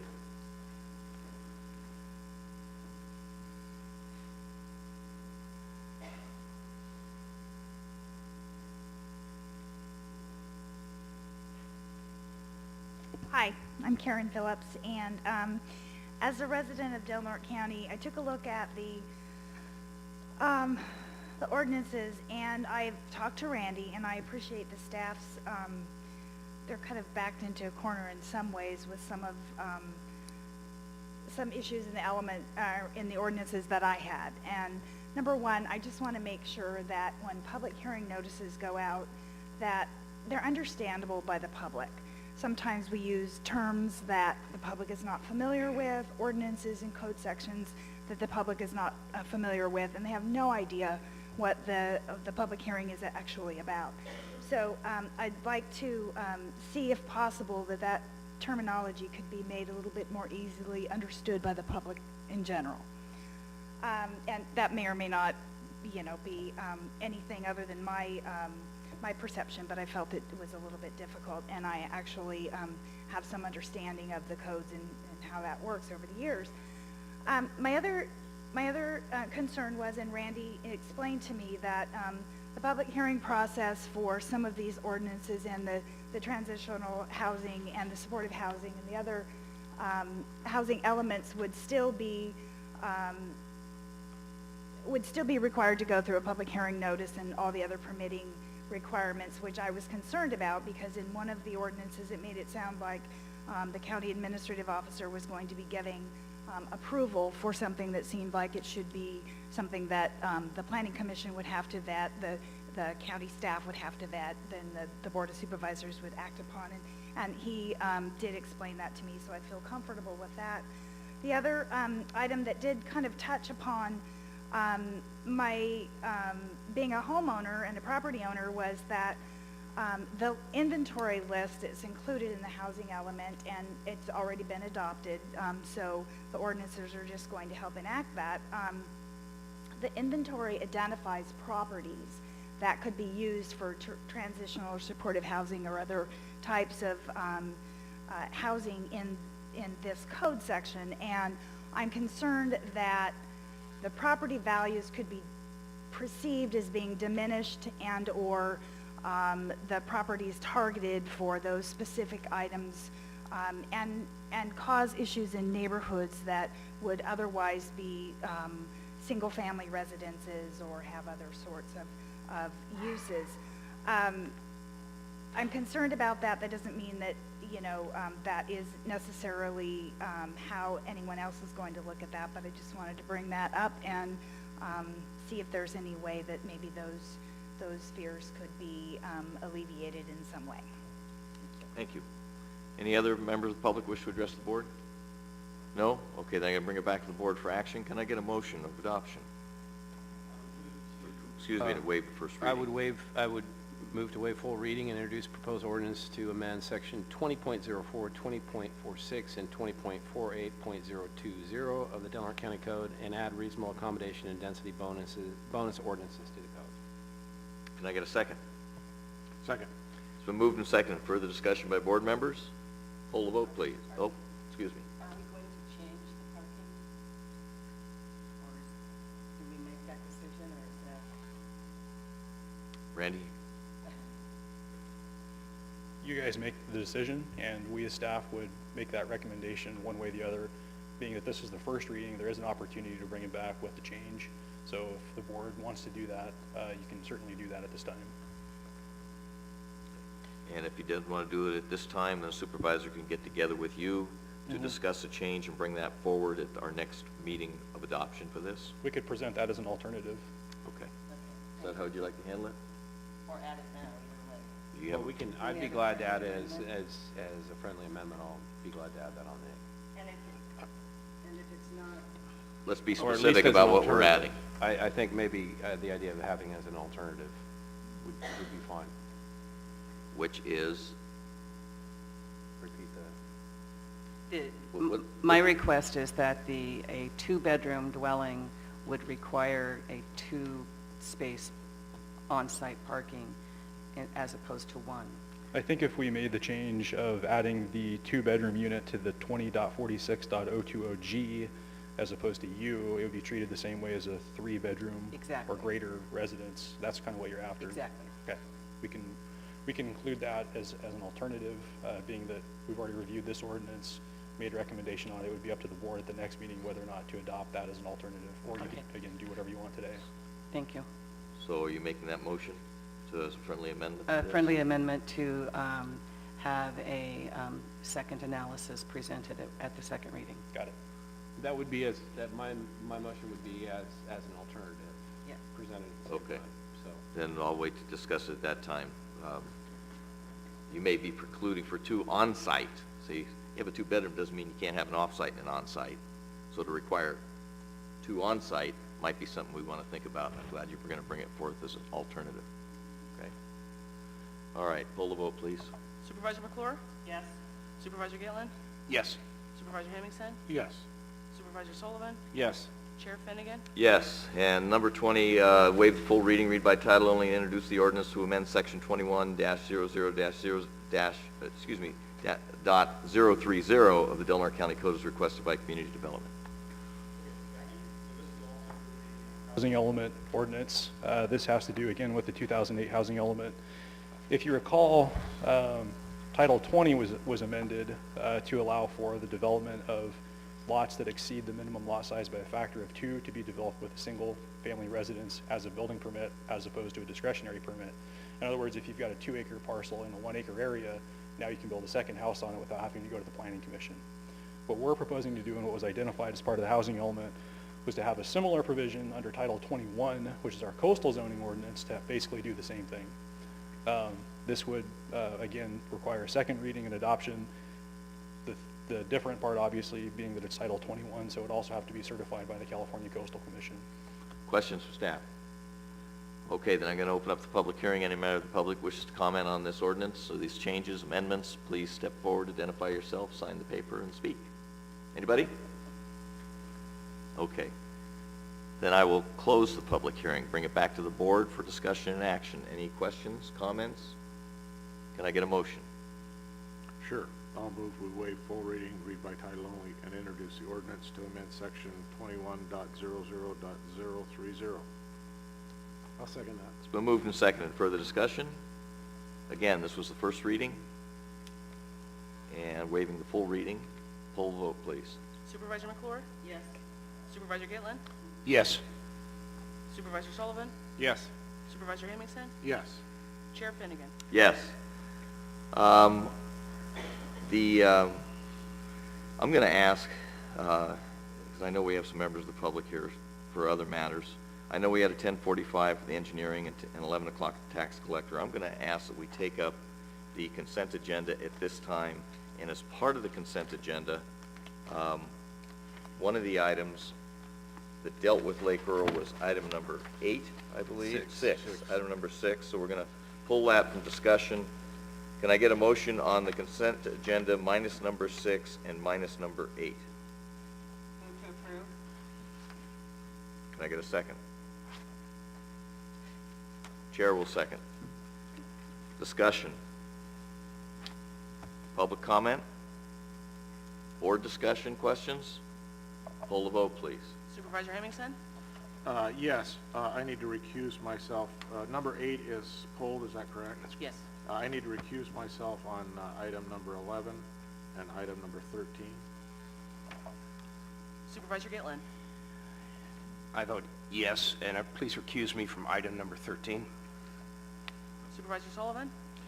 Yes, and I'll have to recuse myself on item number 11.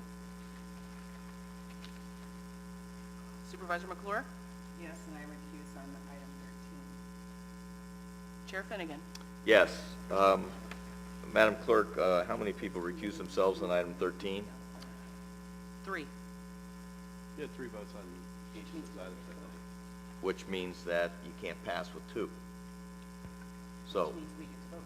But she can't make a motion if she recuses herself, is that correct? That's correct. That's why I didn't second. Yeah, that would be. okay, so can I get a motion on the consent agenda from somebody that is not recusing themselves from item 13? So moved. And the chair will second. Wait. Oh, you're recused? I have recused on number 11, so I can't make the motion. Okay. I'm going to pull item number 11 and item number 13 for separate votes. Okay. Can I get a motion? So moved. Chair will second. Pull the vote on the consent agenda minus 11, 13, and 6. And 8. And 8. 8's been pulled. It's not even there anymore. Oh, yeah. It's invisible. Supervisor McClure? Yes. Supervisor Hemmingson? Yes. Supervisor Gitlin? Yes. Supervisor Sullivan? Yes. Chair Finnegan? Yes. Item number 11 is approved and authorized the chair to sign the second amendment to the lease agreement with Crescent City Properties. Can I get a motion? I so move. Second. Moved and seconded. Further discussion? Public comment? Poll the vote. Supervisor Hemmingson? I need to recuse myself. Supervisor Sullivan? I'm recusing on number 11. Supervisor Gitlin? Yes. Supervisor McClure? Yes. Chair Finnegan? Yes. Item number 13, can I get a motion to approve and authorize the award of the So construction moved. contract? Chair will second. Poll the vote, please. Supervisor McClure? Refuse. Supervisor Hemmingson? Recuse. Supervisor Gitlin? Recuse. Supervisor Sullivan? Yes. Chair Finnegan? Yes, and since we do not have a majority and 3 have recused, it allows all of us to bring it back forward and ask, in order to conduct the business of this board, that everybody be allowed to vote. Am I wrong? That would be correct, but we do need reasons for the recusals. Oh, okay. I'm recusing because I have property on Pebble Beach, Within the within the scope of improvement the area. project. That's my case too. I have property in the geography in that area. Okay. And they're a customer of mine. Okay. Okay. Legitimate, can everybody vote, or everybody except Hemmingson? What was it? I didn't hear your excuse, your refusal. Tidewater Contractors is a customer of mine. Okay. Just- There would be no problems with McClure and Supervisor Gitlin voting? Correct. I still think because we have a potential business here, there would be a conflict there. Right, so there's a conflict with Supervisor Hemmingson. The other two are going to be treated no differently than any of their neighbors. So poll the vote, please. Yes. Yes. Yes. Yes. And thank you very much for your cooperation on that. Item number 6 is to approve and authorize the request to breach Lake Earl at the level of 8 feet, mean sea level or greater. As part of the permit, the Coastal Development Permit, the Army Corps Permit, the Cal Fish and Game Permit, the Regional Quality Control Certification, or on February 15th if the water level is 5 feet, as requested by the Deputy Director of Community Development. Can I get a presentation to start this, please? Good morning. The memo that you received was a precautionary memo, dependent upon whether or not the situation was appropriate for us to breach the lake. The information that we're getting now from the California State Department of Fish and Wildlife and from the Army Corps of Engineers, they're both indicating that it's probably not appropriate at this point to breach it this year. So that would be the recommendation from staff, would be not to authorize us to do the breach. Okay. Thank you for bringing it forward, and thank you for the recommendation. Members of the board, questions? Well, the question would be is if we do get a change in weather, which happens often in Delaware County, and we have a flooding issue, what's our deadline? Would be the 15th? Yes, it's the 15th. After the 15th, if there's a situation where there is, it's very critical, we can request an emergency permit. It's not often approved. We've done it in the past, but, I mean, if we do But have... prior to the 15th, though, is if we had a massive rainstorm, which Absolutely. is not And uncommon. also, I mean, we'll have one more agenda before the 15th. So, Right. I mean, the forecast does not call for anything, but yes, if something does happen, we do have one other opportunity. Very good. Other questions from board members? Members of the public, thank you for waiting so patiently. Yeah, thank you. Chance to speak. And so I didn't quite hear what was just stated, but is the recommendation now not to breach the lake? Is that correct at this time? Because that's what got me going is early yesterday morning when I got your packet online and saw staff recommendation to breach with no listed information. I wrote the letter to the editor this morning. I have more than just interest to the Friends Del Norte, which we had submitted some information to you that was not listed. But I have more of a personal reason than wildlife. That is that my well is very low. I live about a mile as a crow flies from the lake. And I've lived there for 38 years, and my neighbors and I have always felt that our water level was varied with the fluctuation of the lake, and it's about 10 foot lower now than it normally is this time of year. And so I'm very pleased to see, I was pleased earlier to see this board agree to be fully informed before making a decision about Jefferson State. I very much appreciate that. It renews my faith in you that you're seeking full information. And that was going to be my suggestion on Lake Earl. Also, I've received 3 phone calls this morning. One of the people stating that, breaching the lake is a nice term, but it's actually draining the lake. And in past, you've always had people complaining about too much water, flooding Kellogg Road, flooding their land.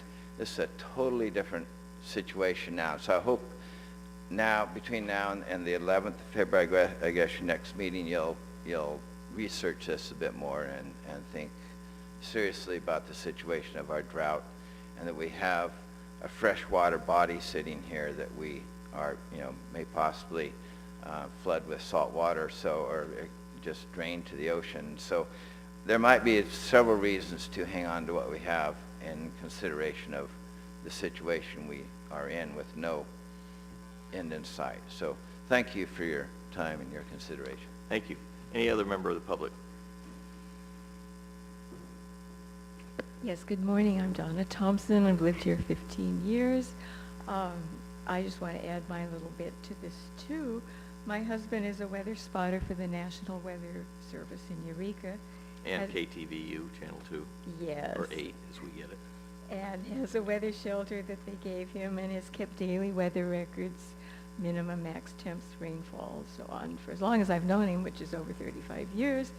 He's paid special attention to sunspots, solar flares, and cosmic ray index, as those seem to have bearing on our weather conditions here. His attention to the cosmic ray index came from a retired meteorology professor friend who sees the connection between solar activity and cosmic rays and periods of drought or rain. And right now the cosmic ray index is especially low, and low seems to say drought here.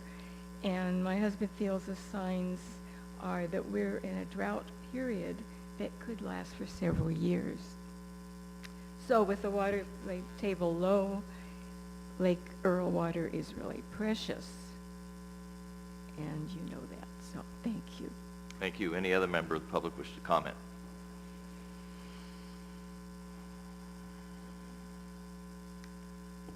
Hi, Craig Strong, county resident.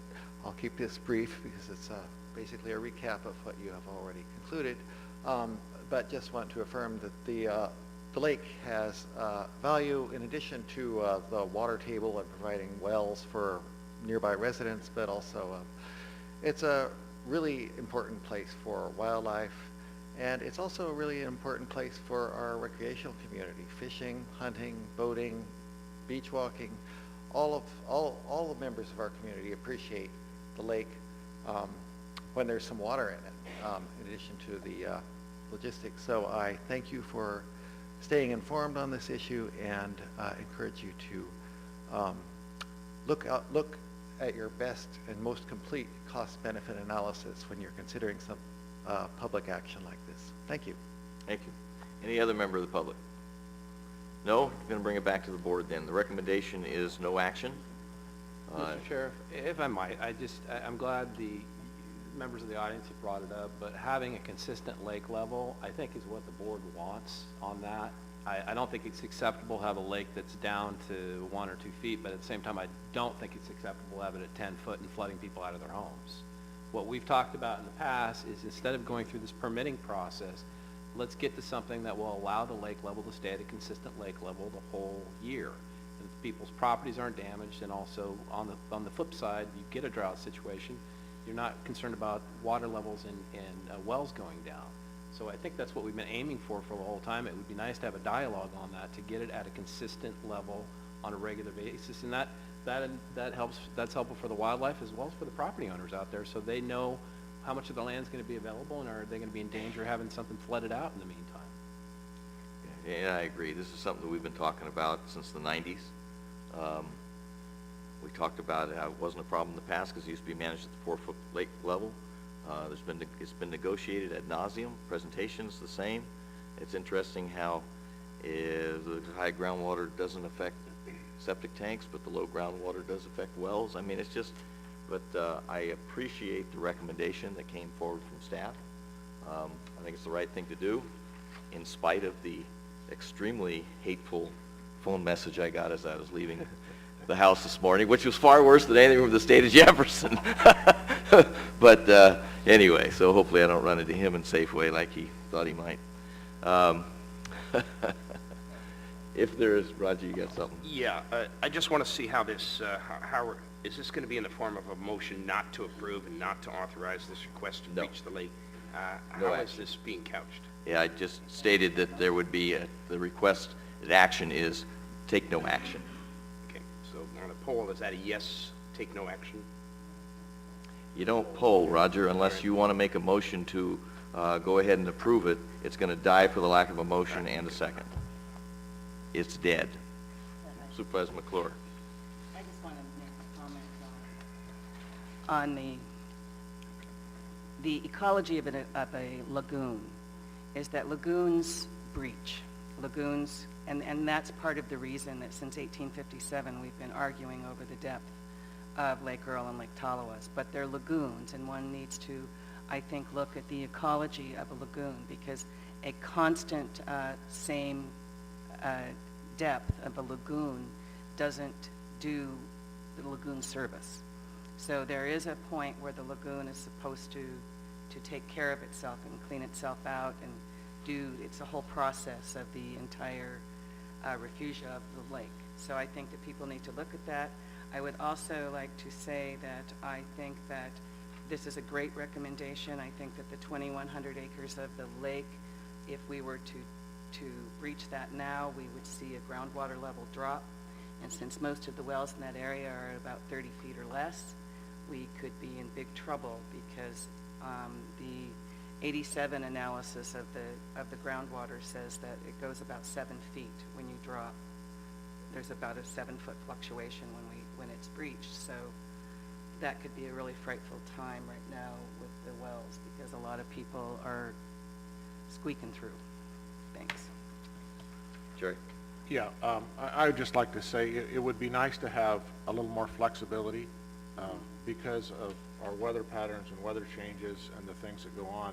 I mean, we're stuck to some, drop-dead dates, and they are crazy dates. And it would be nice to have a little more flexibility for these weather patterns when they change. I agree that there does need to be some fluctuation in the lake level to a certain extent, and then we need that brackish water, the salt water, to come in and do its thing, with the lagoons.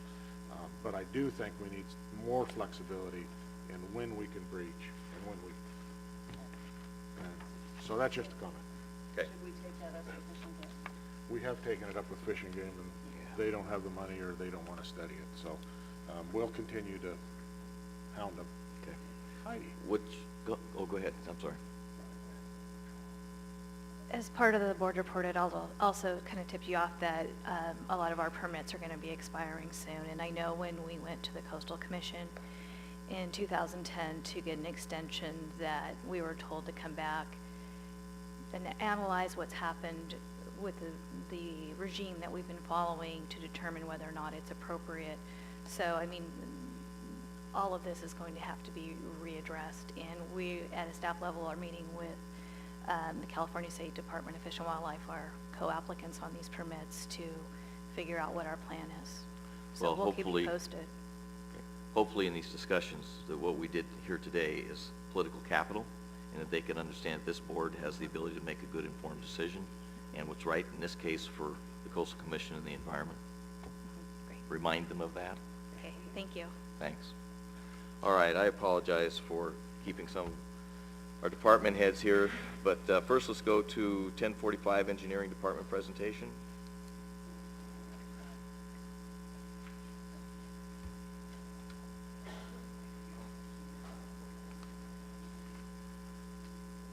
Good morning. Hey, good morning, and thank you for the opportunity to share a little about the engineering department. Or it isn't actually a department, it is part of the community development department. And I wanted to just share who we are and what we do, and because of the time, I want to keep it a little bit short. And my name is Jim Barnes, and I work half-time for the county. And with me is Rosanna Bauer, who is a graduate of Sac State in engineering, and was born and raised here, as was I. And we also have Mike Peoples, who grew up in the area, has been here for a number of years. Rosanna's been here about 3 years after going to school. And then we have Eric Lockstedt. And Eric is a professional surveyor, has done that his whole career. And if you saw him, you'd see that he's an older gentleman, younger than most of us, but he's had a lot of experience in surveying, in drafting, and in the field in private practice, and is very talented. So we have a very well-rounded team. We have a lot of private sector experience, which is experience in getting projects done and accomplished. And that includes the permitting part of the process, as well as the design, the drafting, the surveying. We have a broad spectrum of experience. And so one of the things that we do is we work with the public, and the public has projects that they do, and you can see all the different permits and so on that somebody coming in to do something has to navigate. We feel that we're here to help them with that navigation, help them get their project permitted and accomplished. And many times, people don't realize all that you have to go through these days to get something done. We want to protect the county assets, the roads, the drainage systems, while at the same time helping people get what they need done personally.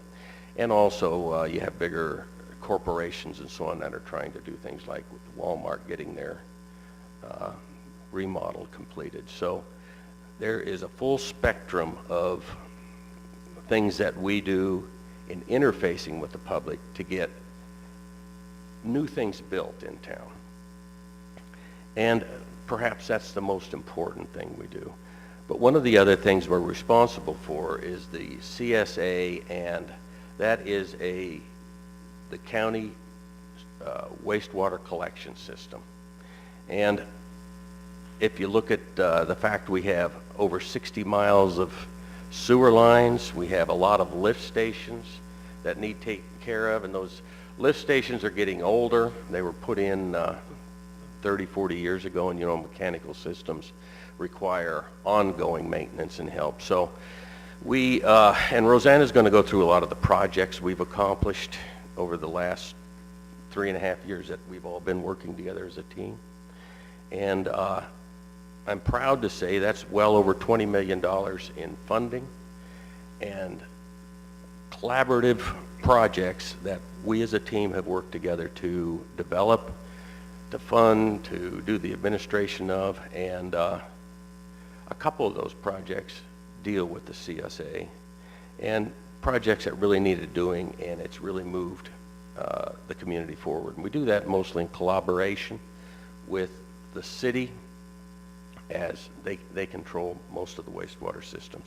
One of the other things we do as an engineer, I think is very important, is we deal with maps. When somebody comes in to do a land division, we look at the maps to make sure everything is done according to the state laws, that the maps are clear, because those maps, we look back at maps that are over 100 years old, and we need to have clarity, see what people are trying to do, how the land is divided, and as well as record of surveys, because as you re-look at a piece of property, you want to make sure all the neighbors are taken care of equally. And so it's our responsibility as the engineering department to make sure that what is done properly. And also, something that we have been doing is we provide technical assistance. Having been in the private sector for so many years, we have a ability to do consulting, basically, for the county roads, as well as the airport, solid waste, and a lot of people that need technical assistance. And you don't necessarily want to go to a consultant and ask questions, because that involves a lot of money, but it also involves a lot of time. And then how do you just want to ask some questions, you want some help, because you're not maybe technically oriented.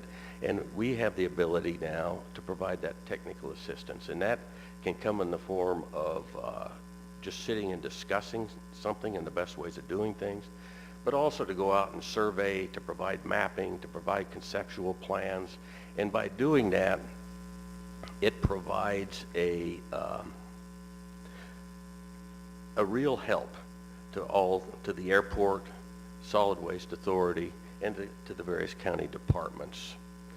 And so with that, I'm going to, which was it?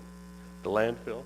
Yeah, that all has to do with the technical assistance that we provide. So Rosanna, why don't you start going through some of the projects that we...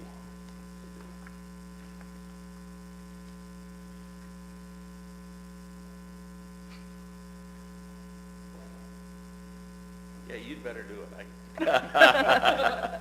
She provides me my technical assistance. So the next few slides will demonstrate some of the projects that we work on and show the variety of the things we do. We work on airport projects for instance, McNamara Field. We worked on the infrastructure design, so we put the plans together for things like the water, the sewer, the drainage, making sure the electrical could get to the terminal building, as well as the road and parking lot design. So we did that, but we also worked with a consulting team who was responsible for the environmental and those kind of components of the project. Right now we have the obstruction clearance at Ward Field out to bid for the airport authority, and we did the engineering and the surveying on the project. The surveying included determining the height of all the trees out there that were within the approach areas, and determining how much had to be cut off each of them, and tagging each individual tree, and there are about 400 trees. So quite a project. We're going to do a larger scale project at McNamara Field, same thing, cutting trees. This one will be complicated by the scope of the project, the amount of private property owners, as well as the coastal zone. So this one will be more difficult. We also have several CSA projects we've done in the last few years. One of them was the sewer rehabilitation project, which we wrapped up in 2010. It was basically doing work that was identified in the 1990s, and when ARA came along and said, do you have any shovel-ready projects, we said, yes, we do. And so we did traditional dig the trench, pull the pipe, as well as we did pipe bursting and slip lining. Then we did the North Chris Drive sewer extension project, which extended sewer service from Madison to Crashers Road via a gravity line, and then brings it back that same from Crashers to Madison via a pressure line, and the lift station is now at Crashers, which gets it that much closer to the Blackwell area, where hopefully we'll be able to go someday. We also upgraded the Elk Valley lift station in 2012. This was a coordinated effort between the city, the county, and the harbor, because we all benefited from it. Now we don't have to monitor the lift station every time it rains, and the harbor's industrial system has been upgraded, and we have access to the pressure line, so it's a win-win for everyone. Part of another project that we recently completed was the Walmart lift station, which allowed us to, Walmart of course got bigger, so as part of their mitigation for their super center, they provided us 40% of the funds to upgrade our lift station, which has reduced our maintenance from twice a week to almost never. Some of the projects that we've completed include, in 2010, the Lake Earl Drive R project, which was 500 feet north of Elk Valley Crossroad to Bazinian Lane, and it was simply an overlay and restripe. Again, a shovel-ready project. In 2011, we completed the Klamath Glen levee evaluation, which allowed residents behind the levee. The results of the evaluation allowed the levee to remain accredited by FEMA, which kept the insurance rates low. So that was a really good success. The Yurok tribe provided the 10% match funds for the grant, which was also a great benefit. This last year, we completed the pedestrian improvement project, which was at 4 locations in the county. Lake Earl Drive at Alder Road, one on Inyo near Seawood, the one on Pacific near Calaveras, and the one on Washington Boulevard near the hospital. And right now, we are working on an El Dorado Street Safe Routes to School project, which will include sidewalk from Pacific to Cooper on the east side of the road, as well as ADA compliant curb ramps at all locations along El Dorado, and implementing the school zone circulation study prepared by the local transportation commission. today you guys approved the contract for Pebble Beach Drive, so that will be hopefully starting around May 1st of this year, and we'll have the shoulders widened and an overlay done and Pacific Avenue reconstructed at the intersection.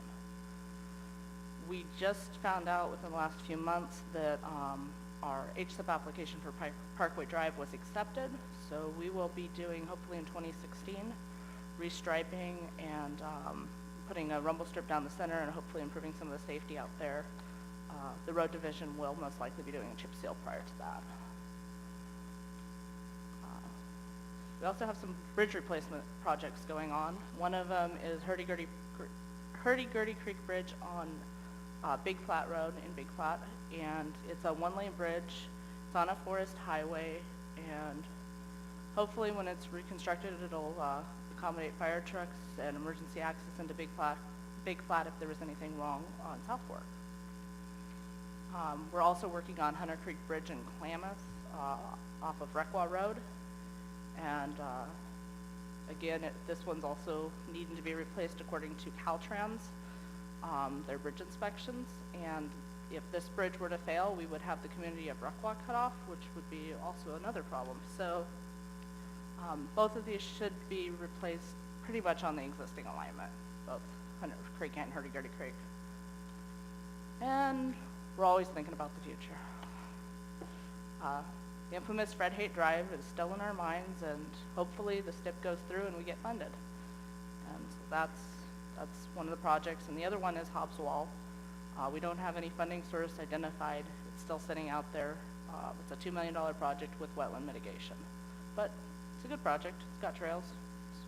It'll provide access from the end of 2nd Street to Holland Hill. I've spoken with Caltrans about 3 potential future bridge replacement projects: Salt Creek, Pawpaw Creek, and Gilbert Creek.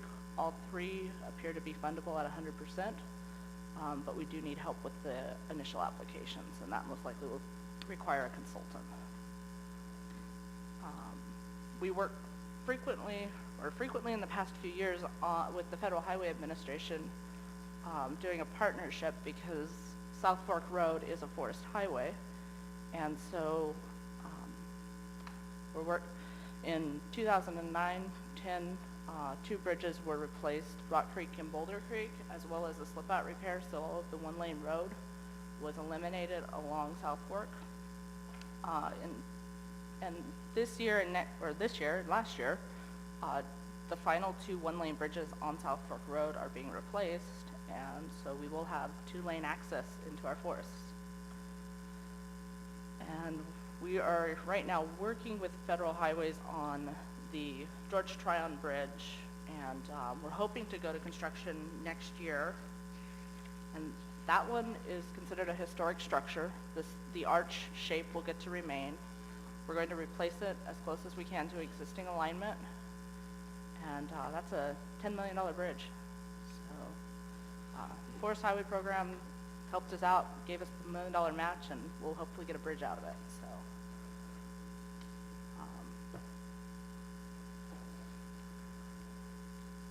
as you can see, I think you understand that these projects anymore are just very complicated, and the funding, the requirements for the permitting, the environmental considerations, and shepherding a project, both once you solicit the funds and you get preliminary approval on down through the process, and then after you get the project done, all the closeout work, there's just a whole bunch of paperwork. It never used to be like this. When I was Rosanna's age, you got the money, you built the bridge. Anymore, there is just a tremendous amount of paperwork that goes into it. And I just want to compliment Rosanna on the fact that she is excellent at working with the agencies and getting that work done. And that's one of the big reasons that we're able to get these projects in and out.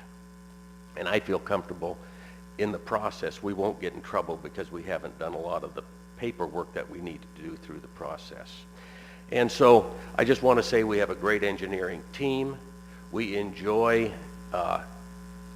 being in Del Norte County and feeling like we participate in keeping things up. As infrastructure gets, I remember when I was a kid 50 years ago, you remember things being a certain way, like the George Tryon Bridge. You know, it's just a great bridge, and we swim underneath it, and it was beautiful. But as years go by, things deteriorate, and they need to be fixed. And we come in with the attitude, we want to get this county in as good a shape as we can for the years we're here. Replace as many things as we can. And as the funding sources change, maybe the state's concentrating on bridges right now, so there's money for that. So we concentrate on that and get as much done as we can, because what happens if there's no money for bridges and that second bridge is in rough shape? What do we do as a county? And it's a $10 million bridge. How do we solve that problem? So those are the things we're trying to do, and want to be as much help to the community as we can. So if you have any questions. Questions? Yeah, I do. Or comments? Go ahead, Mark. I want to just thank you for that kind of positive presentation. It's not, wow, there's so much work to do, we just can't get her done. Because I've always felt that community development tries to find the answers, tries to get the permit, tries to get the project to go forward. So I truly appreciate that. And I'm glad that we're looking into the future, and because I'm always coming up with ideas in my head too of different things that we can do as a community. So I appreciate your hard work. Thank you. Jerry? Yeah, I want to echo that same sentiment. You know, it's refreshing to hear that you're there for the applicant. Protect the county, but you're there for the applicant to make sure that applicant gets his project through. So I just want to make comment on that. I appreciate the presentation.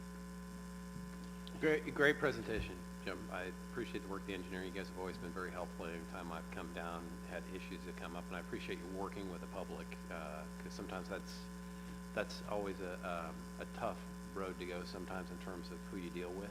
I know you've dealt with some hostile situations and handled it pretty well, so I appreciate your work on that. Well, what we find is the process isn't even what we would like sometimes, but there's a process, right, and we try to help get through that process. And some people just don't like the fact there is such a process, nor do we most of the time, but it's something we really want to work through. Good job. Thank you. 11 o'clock, and I apologize, Dawn. Treasurer Tax Collector update regarding to the quarterly investments in accordance with the Treasury Oversight Committee recommendation of 2012.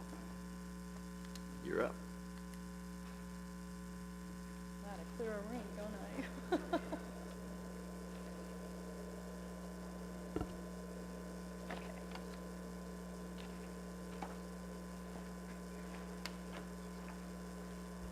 Thank you.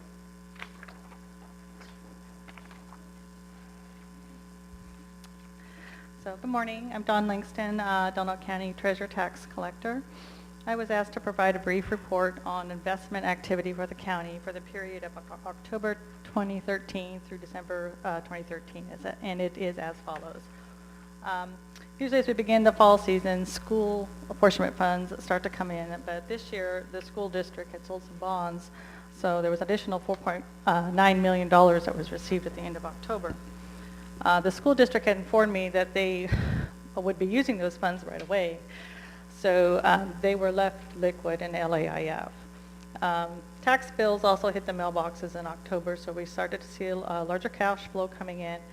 And when we look into investment options, you have to think about laddering those funds. It's kind of exciting to think, oh, let's go shopping and buy a lot right away. You don't want to do that. Let's see. So in October, I purchased $1 million of the Federal Farm Credit Bank, a 4-year fixed rate of 1.37%. And if you look on your October investment sheet, it's number 74. These investment reports you should be getting monthly. They are provided to you on a monthly basis. In November, we purchased $1 million of a Fannie Mae 3.5-year fixed rate at 1%. We also purchased a couple of CDs. One is at a 3-year earning 1%, and another is 3-year earning 1.2%. And those are number 77 and 78 on your November investment sheet. In December, we purchased another $1 million Fannie Mae, 3-year earning 0.67%, as well as $1 million of a 5-year Freddie Mac or Federal Home Loan Bank Mortgage Corp. earning 2%. The Freddie Mac settles in January, so that isn't reflected in your December investment report. The majority of mitigation funds remain in CalTrust, as it's earning what would be equivalent to a 2.5-year security. However, the market seems to be on the rise. So I'm looking into taking some of those funds out and investing them in something earning a little better rate of return. The school district has also sold more bonds, and we anticipate receiving another a little over $5 million later in February. So we will look at extending those out a little bit. So during this quarter, LAIF earned $8,414.90 in interest. CalTrust, a general account, $6,779.92. CalTrust mitigation, $7,567.48. And bond earnings were $8,200.16. And depending on the time of the year that a bond is purchased, it depends on the month that the investment, or excuse me, the interest is received. So total interest earnings for the quarter was $30,962.46. So if I can ask you, LAIF is about 1/4%. 25 basis points. CalTrust is about 2/3%. 61 basis points. And how liquid is CalTrust? CalTrust, you have to give them 30 days. Okay. So why then would you leave close to 0.5% on the table, maybe less than that?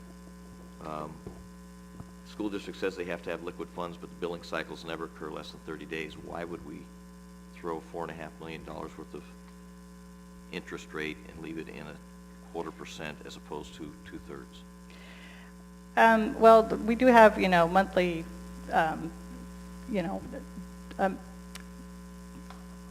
expenses that need to be met, and not knowing, the school district is not always. Don't they give you 30-day notice when they need the money? No. Can you request that? I can. That's the problem. The communication between the schools and I it's not as good as I would like. It's like you get a call and we need, this amount of money in 3 days or something like that. So I will work with their financial officer on, especially with this kind of money that they're getting in. Is that something we can put in our investment policy? To request that to allow for maximum investment, there has to be a 30-day call when somebody needs to draw down some dollars to allow, liquidity but maximum investment. That's not a bad idea. Yeah, we can look into that, yes. Good.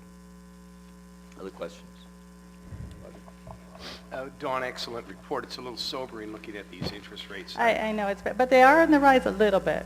I'm just curious, are you networking with any other counties or your municipalities? Is there any other higher interest money available? Are we tapping all the wells on this to get a higher rate on some of these? Well, it's with county monies. We don't. We have an acronym. It's called SLI, which is Safety First, Liquidity, and Yield. So as tempting as it is to chase yield, you have to be careful about doing that. You want to make sure that you have liquid funds and you don't want to tie them up too long. But I usually focus on government entities. I don't, I think it can get risky. My policy requires a AAA rating when I go out to purchase something. So a lot of corporates are not necessarily, I don't even know if there is any corporates that are AAA rated. Mr. Sullivan may know of some, but I'm not aware of any at this time. So I'm a little conservative, but I like to play it safe. Yeah, I just had some of the same concerns that Supervisor or Chair Finnegan, Mr. Finnegan, about the policies. We have a policy, and you obviously follow that policy, but there's ranges or flexibility within that policy, and are we maximizing what we can do, or do we need to change our policy in order for you to be able to maximize our yield while keeping that safety and liquidity component, or those components intact? I'm not aware of any other treasurers in the state that's actually lowered their level, within their policy. I think most treasurers in the state have, the securities we buy have to be AAA rated. Yeah, not necessarily. I'm not interested in lowering but I know that there's flexibility within our policy. You can be on the high end of it or the low end of the policy and still be within those parameters. Are we maximizing what we can do within the policy that we have now? And as Mr. Finnegan stated earlier, that if with a simple Who are you? No, I'm Who's it? yeah, No, what's his name? Within, you know, if we need to tweak that policy a little bit to say, hey, you need to give us 30 days notice if you want to draw down a substantial amount of funds so that we can increase our yield. If that's, I don't think that's lowering the standard. I think that's just increasing the communication level and being able to get a higher yield for the money that we have. Supervisor Clerk? I would just like to throw in a little blanket of caution that the school district at any time could choose not to use us for their funds, right? That is incorrect. Oh. There are some funds that they can, like the TRAN money, I believe they can hold outside the treasury, but state law requires the general funds must be in the county pool. Oh, then we have more, then we can definitely negotiate. Okay, thank you. Supervisor Sullivan? Yeah, I'm pleased to see there's certificates of deposit in here now, because those seem to be the highest yielding stuff. The concerns I have are the same as Supervisor Hemmingson and Finnegan, is that we've got 68%, excluding the mitigation self-funds, we've got 68% liquid, earning a 0.25%, which even if we put the 4.9 out and actually put 16 million to work, or excuse me, put a lesser amount, I mean, that's a person's job basically at the county here in terms of additional revenue from going from LAIF to CalTrust. I assume you're doing a cash flow analysis on what the county's needs are and when we need to have extra cash based on services here, because it seems to me like there's a significant amount loaded towards the short end instead of having that. I know you have a 5-year window of stuff that you could go out to. I don't know if there's a cash flow analysis that's used to determine how much we need now versus over the next 5 years. Well, a lot of that depends on what the county's future goals are. As far, like I said, we have to have a certain amount of monies, and it does fluctuate. I do have a cash flow sheet. I should have provided that to you. I'm sorry. Kind of a historic, you know, when you see more monies come in, of course, it's in December and April when the tax dollars come in. A large portion of monies go out in May as all the departments start to play pay their claims or that kind of thing. So the school district this year, though, with their sale of their bonds, that we are seeing a lot more monies in there. And yes, I do need to ladder that out a little bit. I am apprehensive about just going out all at once in the same month and buying all these different securities. That's kind of the reason why I'm trying to do it in steps.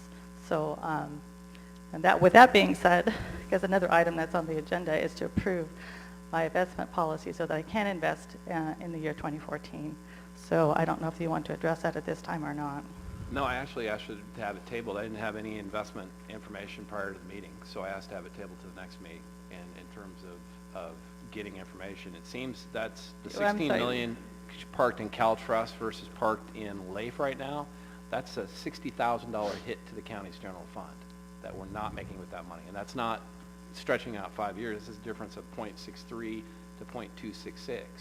So I have some concerns about that. They have that much liquid sitting in a LAIF account, which is, as Supervisor Finnegan mentioned, 40 basis points less than what CalTrust is paying, which is also 30-day liquidity. So I had requested it because you didn't provide us this until today. So and I apologize. But these monthly reports you see, I mean, these reports you get monthly. I have not gotten any of your monthly reports. I don't think any of these they supervisors go up to the office every month. They are up there every month. Yeah. And I have no problem putting this on And the we've agenda addressed for the this next before, meeting, and I thought that was, Would it be a problem to bring forward the investment policy at the next meeting and perhaps look at amending portions? So you're not willing to approve this investment policy as it is? So I can't even move money into LAIF if we do have a surplus, or I can't buy anything until I have approval for my investment policy. So if you want to wait your another... investment policy expired? Yes, at December 31st. I have to come before you every year, although there is legislation to change that. But no, my Why So Do why you didn't not come come up- before us in December then? I was hoping to go to your second meeting in December, but you didn't have one. I could not attend the December 10th meeting because that is the busiest time of the year. So I couldn't make it then. I usually do in December. And, Well, I, and- for one, would like to see your investment policy amended, because it's not the .63, it's .26. It's now .7, as of, I don't know what it is in January, but in December, CalTrust was .71 versus .26 in late. We need to address that. And if it's as simple as asking for a 30-day notification or a call that we can do, to postpone it for 2 weeks, so we can get that in there and realize an extra 60,000 or whatever it is. I don't know if that's the right number or not. It would seem to be beneficial, wouldn't it? Is that okay? That's fine. Okay. I'll do that. Are other board members okay with that? Let's not leave any money on the table if we can avoid that. So if we can do that at the next meeting, I'd really appreciate that. Okay. Can we amend the policy at the next meeting and approve her to maybe move the funds now? Or is that something that we can't amend and once we set the policy? I would have to refer to county council. County council. Can we authorize her to move money to where she needs to move it prior to next meeting with an amended policy? I don't see why that would be a problem. I'm not aware of anything that would restrict your ability to do that. As long as, board members, you agree? Okay. Supervisor Sullivan, you asked that it be removed, pulled from the agenda until the next meeting. I would and move to extend the authority to invest until we can get a full approval at the next meeting. Okay, it's been moved. Can I get a second? Second. It's been moved to extend the authority for the treasurer, tax collector for the treasurer to invest, and to come back before us at the next meeting with the investment policy. Poll the vote, please. Supervisor McClure? Yes. Supervisor Gitlin?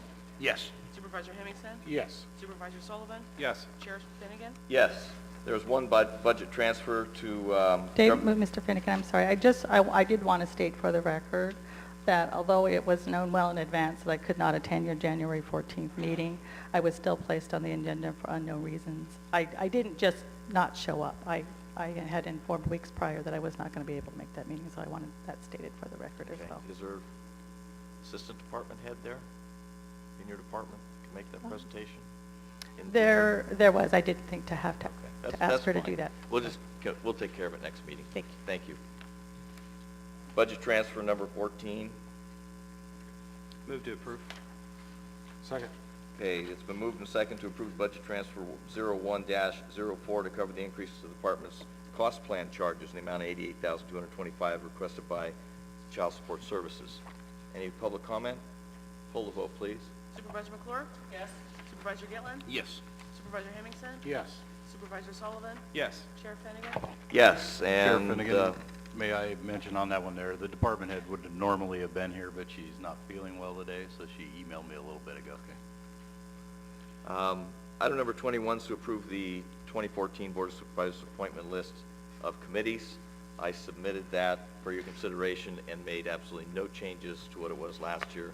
Chair Finnegan, I would move to approve with the exception, I think on the city county, it was a chair, vice chair. So that would be the correct, the motion would have Supervisor Finnegan in my spot on that as the city county meeting. I would just assume, But that was the original, when we set that, Yeah. the 2 by 2. And that's fine. It was chair and vice chair on that. I would hope that you would agree to continue to serve. I could do that, but. Thank you. Chair Finnegan, I'd just like to ask Supervisor McClure, have you applied for the RAC again? Not yet. And you intend to? I will. Okay. I just wanted to make sure because some of the terms have expired. I was trying to wait until we did our Senate districts. Okay, well, in talking to the forest people, Julie Ranieri has retired, but in talking to her, they haven't received these applications, and they're getting a little bit, well, she's not there anymore, so you have to call whoever. Lynn Wright's the person. Lynn Wright. Lynn, right, yeah. So I just wanted to check on that. And Supervisor Sullivan, you've reapplied? I've already sent my application. I sent it in about a month ago. Good. Can I get a motion on the appointment list as presented? Move to for second. Seconded all. Public comment? All those in public comment? No?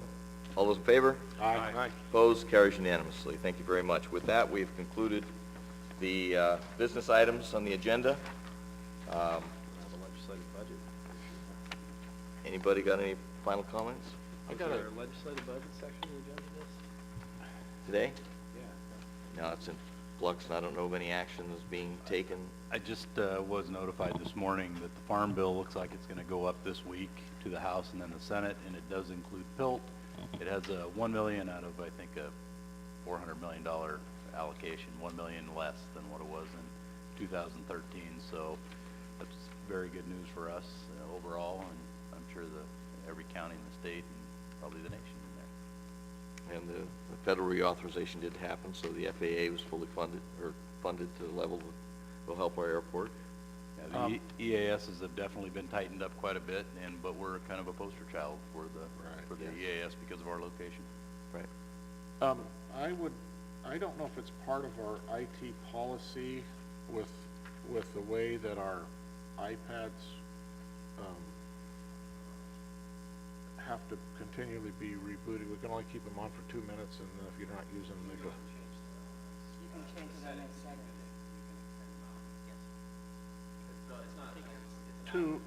Mine's only 2 minutes. You can change. My maximum is 2 minutes. Cool. But I thought it was a policy of IT or something. Just go to setting. Yeah. Yeah. Well, I've already looked in there, and the 2 minutes is the best I can get, but is that a county policy on the email? There will be, go ahead. Well, I mean, is that a policy that is written into, I don't know what what the reason is for it, because I sit here at the meeting and I continually have to log in because of my It's based email. on security, Supervisor. I can have the IT director come and give a little report on it if you want, or an explanation, but it's a security reason, so your email's not up constantly. You're not I'm not in. downloading the agenda to. Yeah? Yeah. Okay, well, But- why don't you get together with IT and see how we can, They were the ones that I took it over to set it up so I can get the maximum time. We'll And get you 2 some minutes help was on the maximum that. I could get. Okay. So if you can do We'll- something different, I want to see it. We'll find somebody to help. good. There will be more legislation coming forward. It's the beginning of the legislative cycle. I know there was SCA 3, I believe it is, 8 or 3, constitutional amendment in which there's mandates that are supposed to be reimbursable. And Roger, you spoke to the Pilton and lieu fees. There's billions of dollars, I think about $19 billion that the state owes the counties and the schools that they're going to start repaying the county in next year's budget. We've asked them to make a good faith estimate starting this year. But part of that was unfunded mandates, and one of those unfunded mandates right now is the Brown Act. While we as a board took a position that we're going to adhere to the Brown Act, even though it's not reimbursable, the costs are not reimbursable to the state, just as the costs for Public Records Acts are not reimbursable anymore. They want to embed this in the Constitution, which counties don't have a problem with. We all think that it should be transparent, and we should adhere to the Brown Act, even if it's at some semblance of a cost to counties. The problem is they're starting to memorialize in the Constitution, not only that, but they're adding other unfunded mandates into that. So the temptation is to say, no, we're opposed. And that's the quandary that we had at CSAC. The newspapers, is all they're going to hear is, oh, there you go, you counties don't want to have open meetings, when that's not what it is.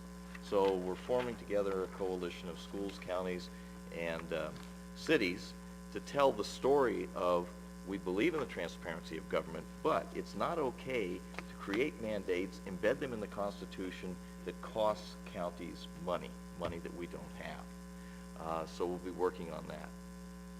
Other than that, the last bit of direction, I got to bring it up again. the last direction that I had was to try to set up a workshop for this board regarding state of Jefferson. Do you want us to continue to do that? Okay.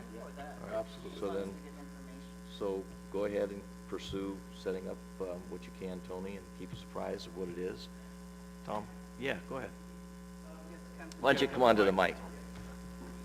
I knew you stuck around for something. It's been interesting to remain here, and that was the personal reason. I haven't seen any other SOJ people.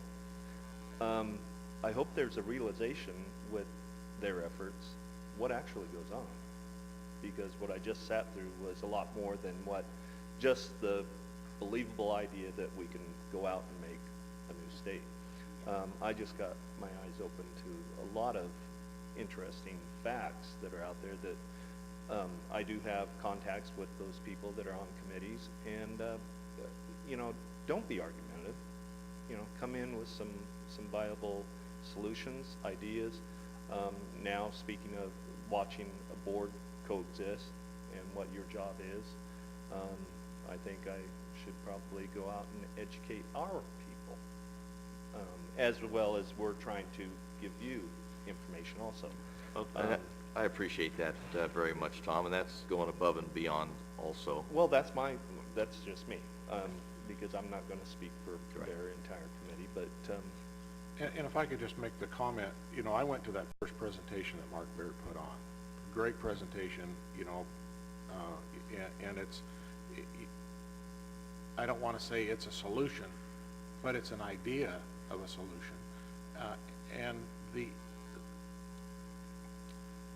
way I felt was that this was a non-pressure thing that Mark Baird was presenting. This wasn't supposed to be a pressure on the board. This was supposed to be a grassroots upwelling that we would be going, yeah, let's do this. Let's see if this will work. And now, all of a sudden, we're in a big hurry. All of a sudden, it has to be done today. I am not opposed to having it put on the agenda, and I don't want to make it seem like I was sitting back saying, you know, no, I don't want to have this ever put on the agenda, because I think there's a time for it to be put on the agenda. And I think that time is after the information comes out. And I think that we're premature in saying this board needs to act now and then listen to a presentation later. So that's my quandary. It's not that I'm against it, you know, and I've stated that, you know, we're underrepresented. And I think you're in a position to be informed before that decision would be made. And I'm seeing something a little different than what it originated from. Well, I just wanted to clarify that it's not an anti-feeling. This is just premature, I think. I don't think there's a rush. There's not a rush to get to the watering hole right now. We've got time. We've got time to get the answers to questions that need to be answered. And I'm sorry that the rest of them left before I had a chance to say anything like that. But you know, it's just the way that that this is all of a sudden becoming very pressurized, and I don't think it should feel that way. And the natural response usually is push back a little bit. Yeah. You know, so, but I just wanted to actually, when you brought the subject back up, I wanted to address what I've seen and some other things that I still think it's a very important agenda when we get there. Hopefully other counties coexist within decisions that are made by you guys also. So I think the one thing that we unanimously agree on, without going to a vote or discussion or anything, is that we would love to have more representation. And I've been trying every trick in the book. This is a new tack. I went to the governor's ball when it was John Alexander. The old clerk recorder was the first governor of, or the second coming of the governor of the state of Jefferson, and we all followed Stan Statham and stuff. But it was more of a delineated process, where this one's just a little more fluid, and there's a greater fiduciary duty when you're in this position as opposed to another position. And hopefully more education will be forthcoming. I'm sure it will. I get the frustration of the representation discussion. And I've done just about this much research on it so far because it's coming at us like a freight train, but it was a 1964 Supreme Court decision that forced 49 of the 50 states into a equal representation. And the Warren Court was very clear that representatives represent people, not miles, not acres, not counties, not cities. And I think it's called Reynolds v. Sims. And it's a very interesting to take a look at because prior to 1964 in American history, the rural communities were we were rural centric in our representation in relationship to, there was a Senate district in Los Angeles that had 6 million people, and there was a Senate district in Northern California that had 18,000 people. And so our table has turned. And now we have to figure out how do we get the communication to work with the Supreme Court decision, because I think it was the Fourth Amendment, or the 14th of equal protection, of equal representation. So that's where this kind of it's came, interesting. and it's lots of information. There is. But that, for me, if I don't have information, I can't make an informed decision. For a lot of For people. anything. And So it just takes a lot of research and a lot of questions, and and I have a pile of questions, but I want it to be in a workshop form where we can start that dialogue of what we need staff and what we need to do to answer those questions. Thank you. Thanks, Tom. And that's the tack that we're going to continue to persist. Again, I just want to thank you, Tom, for your input on this. I see this issue as being conceptual at this point. I'm not quite sure what we're going to learn in a workshop, but I'm going to keep an open mind to it. I see the process of our people wanting something to happen, and that's what I see with all these sweatshirts out here. People saying we want our government to be responsive. Many of these questions that we'll learn are not answerable at this time. They can only be answerable at the state level, and that's in a process called reconciliation. So let's have our workshop. Let's see what we can determine, and let's go the route we need to do to find out what we need to do, and be receptive to you folks who come here and expect us to have a decision and want to make decisions on things. So I'm very appreciative of all the efforts of the SOJ committee, and keep that road coming. And you're right, you should come and speak your mind to us, and hopefully we'll be responsive to you. Thank you. And hopefully they'll be efficient. All right, thanks very much. Meeting is adjourned.